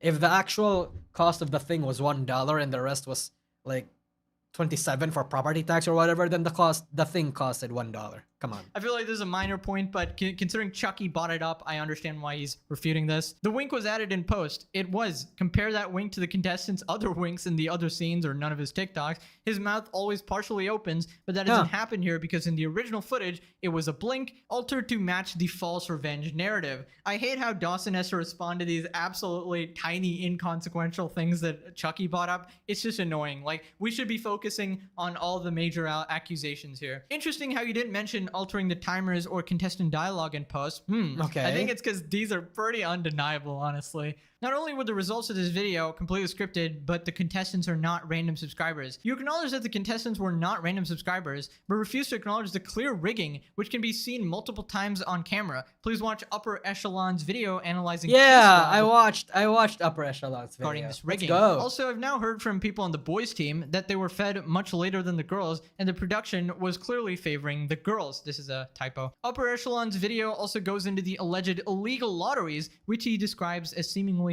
completely indefensible. You conveniently forgot to address those as well. Now hide my reply, cause you're guilty. Okay, great response by Dawson here. Pretty much completely shut down Chucky. And honestly, the alleged illegal lotteries is really scary for MrBeast because I noticed they seem to be taking down any evidence of those live streams online. It was apparently uploaded on Facebook and has since been taken down as well, which is very suspicious. You know, not making any accusations, but very interesting timing by the Beast team, you know, trying to sweep it under the rug, it seems. Now, we got to talk about the Beast game situation again, because turns out something fishy might be going on. Here's a tweet by Rosanna Pansino, popular YouTuber and one of the contestants in MrBeast's hide and seek game. The first MrBeast Beast Games video is being suppressed in every country outside the US on TikTok. Rosanna put out this video saying, I am being silenced. Hashtag Beast Games. The first video I made about MrBeast and his Beast Games is being suppressed and restricted on TikTok as of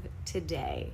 I was simply telling one of the contestants' stories who talks about what appears to have been a very dangerous and mismanaged set. The video I posted is now only viewable in the US. It is blocked in every other country. Wow. As of right now, someone is trying to silence me. I'll let you guys try and guess who would do something like that. I mean, I feel like when people are high on emotions, they usually jump to conclusions. I feel like people are ignoring that it could just be the algorithm fucking it up, you know? I don't know if MrBeast has that much political power, but I don't know. If Mr. Beast continues I, to I can agree that Mr. Beast may have a sway on YouTube because like they're official partners and YouTube obviously plays favorites. I mean, if YouTube didn't play favorites, fucking Sniper Wolf would be actually banned right now. But I don't know about TikTok. I don't know if a Chinese company would do it, would like actually bend over backwards for Mr. Beast. run the show like he has so far, I truly believe something tragic could happen. Okay, that is extremely weird to say the least. Why is that video being blocked in countries outside the US? I don't know. Just sounds pretty sus, all right? Now, Rosanna also posted a video It could where be she Amazon claims that doing it. Wait, did Amazon buy TikTok? How would Amazon do that? someone told her that MrBeast requested Beast Games be non-union. As I mentioned before, I'm in touch with crew members and people working on Beast Games. I've also been in contact with the people who are the IATSE union, both in Las Vegas, where the first week of shooting happened, as well in Canada, where the next round will be shooting. They are the International Alliance of Theatrical Stage Employees, and they represent the people behind the scenes who make TV shows and movies. They have over 168,000 members, and pretty much every large set I've ever been on, it's IATSE crews. A higher up in the industry who I trust more than anything, they said that Jimmy and his team specifically requested that Beast Games be non-union, mainly so Jimmy wouldn't have to pay the crew benefits, but also these unions require very strict safety guidelines. Dear members of IATSE, MrBeast has been deemed an unfair production as per Section 12 that's of huge. the Constitution and bylaws. That's no member huge. of IATSE is permitted to work on Is this a mafia production. not a union? No I don't member know. of local shall work on any job that is declared unfair. He wants to hire union workers, he wants the quality, but he doesn't want to pay for them. In my opinion, and from the stories that I've heard, Jimmy pays very little and did not want to cover people's benefits. Amazon gave Jimmy $100 million to make this game show. That is plenty of money to make a safe show. And I want to know, where's the money Oh my god. No wonder. Okay, yeah. Okay. So that's where Amazon comes into play. Okay, that is a serious accusation because MrBeast always parades around as a very generous person, oftentimes just giving money randomly. So if it came out that he's trying to skirt past like safety rules and pay people less, it would be a massive scandal. But of course, as of now, I can't confirm any of this, but yeah, it's interesting for sure. I think all MrBeast fans need to know about the situation for their own safety if they want to compete in one of these events, and in general, just having complete knowledge about the creators that they're watching, right? So if any news or drama creators who speak different languages are watching, please inform that's your me. audiences too about the situation. And yeah, let me know what you guys think about the MrBeast PR response and Well, not really, but that wasn't that productive. Bro, everybody's farming it. Jesus, yeah. Bro, this is the downfall of MrBeast, bro. Okay. Yeah, bro, this is exactly what happened during the Nijisanji situation happened. When shit like that happens, everybody's gonna farm it. Everybody. Nobody wants to say that they're farming it, but of course they are. Of course they are farming it. That's what it is.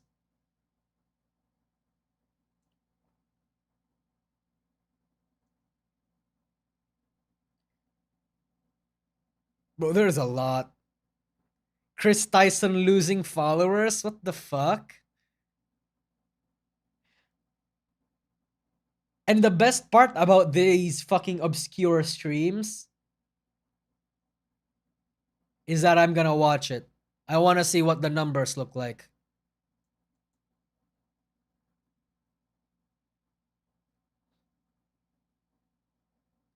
Is MrBeast losing subscribers? No, he's gaining subscribers. Okay.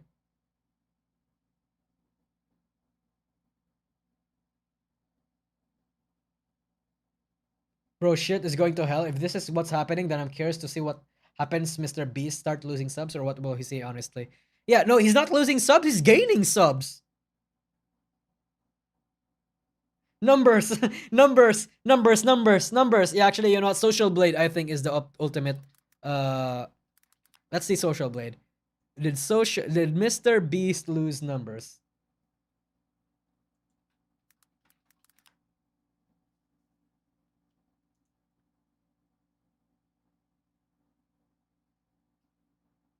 No, he's not. He's absolutely not losing numbers.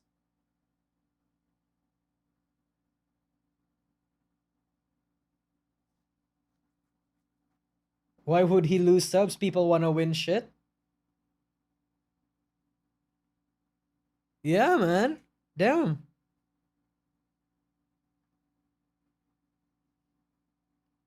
MrBeast's audience is too big.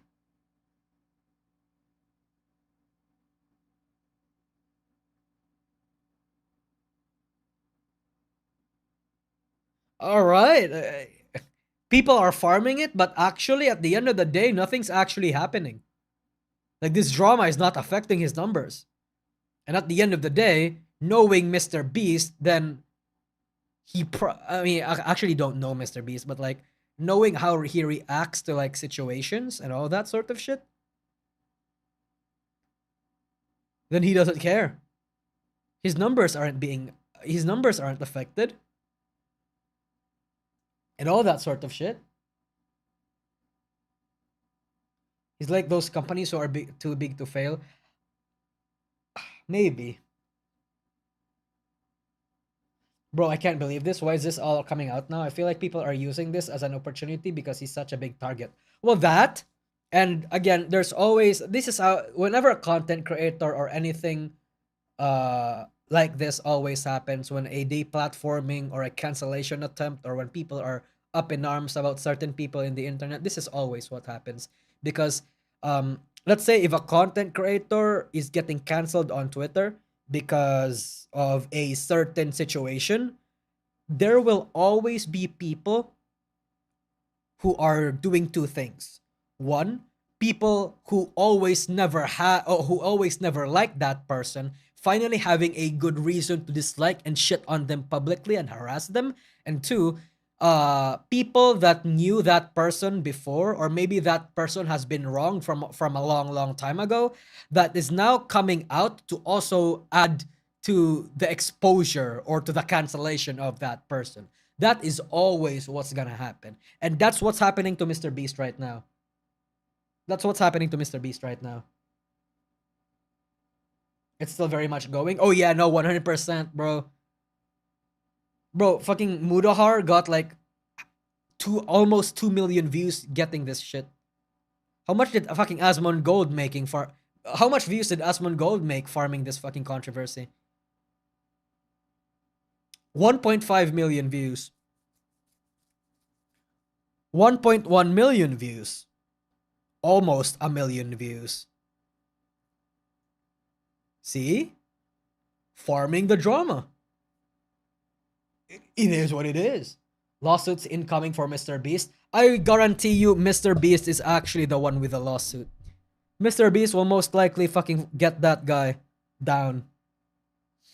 And people will see it as him trying to silence criticism. Yeah. Ludwig's gonna glaze MrBeast. Bro, Nux is farming it. Let's see. Mogul Mail.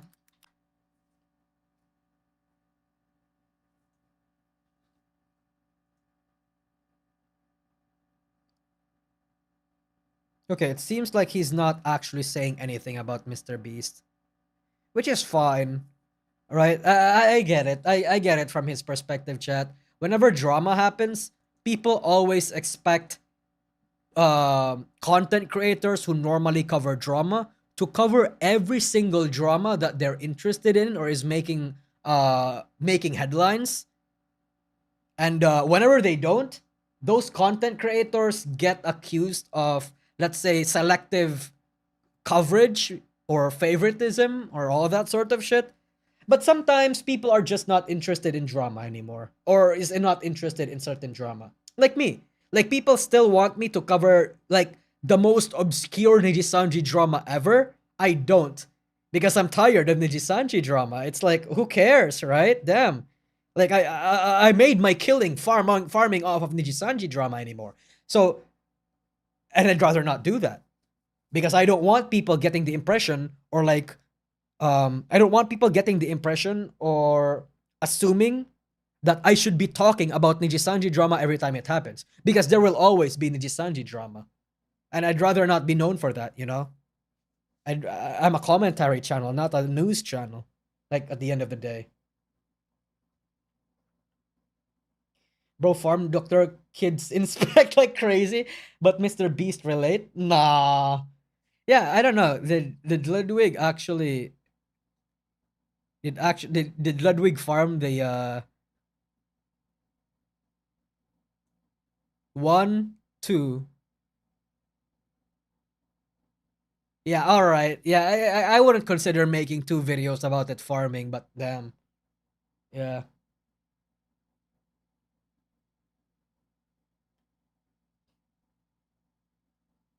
Yeah, give the Nijisanji stuff time to breathe before farming it again. I think I'll really only farm Nijisanji drama again if something big as the Selen stuff happens. Like, you know, like I don't, like, whatever, man. Like, whatever. Anyway, I think that's it. I think that's it for tonight, chat. Or today. Or this afternoon, wherever you're living in. Yes, yes, yes.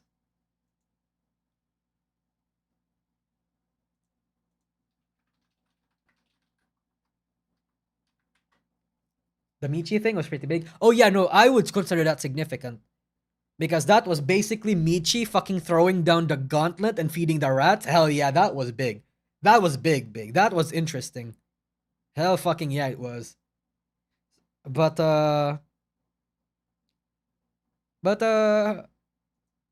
right now, I think I'm gonna call it here. So I hope you guys enjoyed the stream.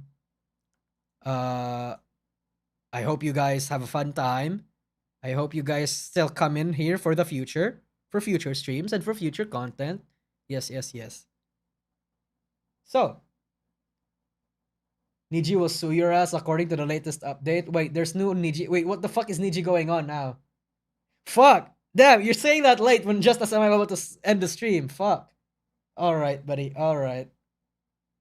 Alright. Fuck.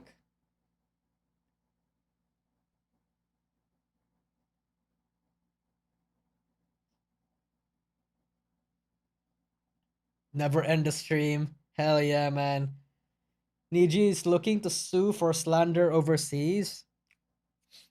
Well, I'm definitely not slandering him. Them, rather.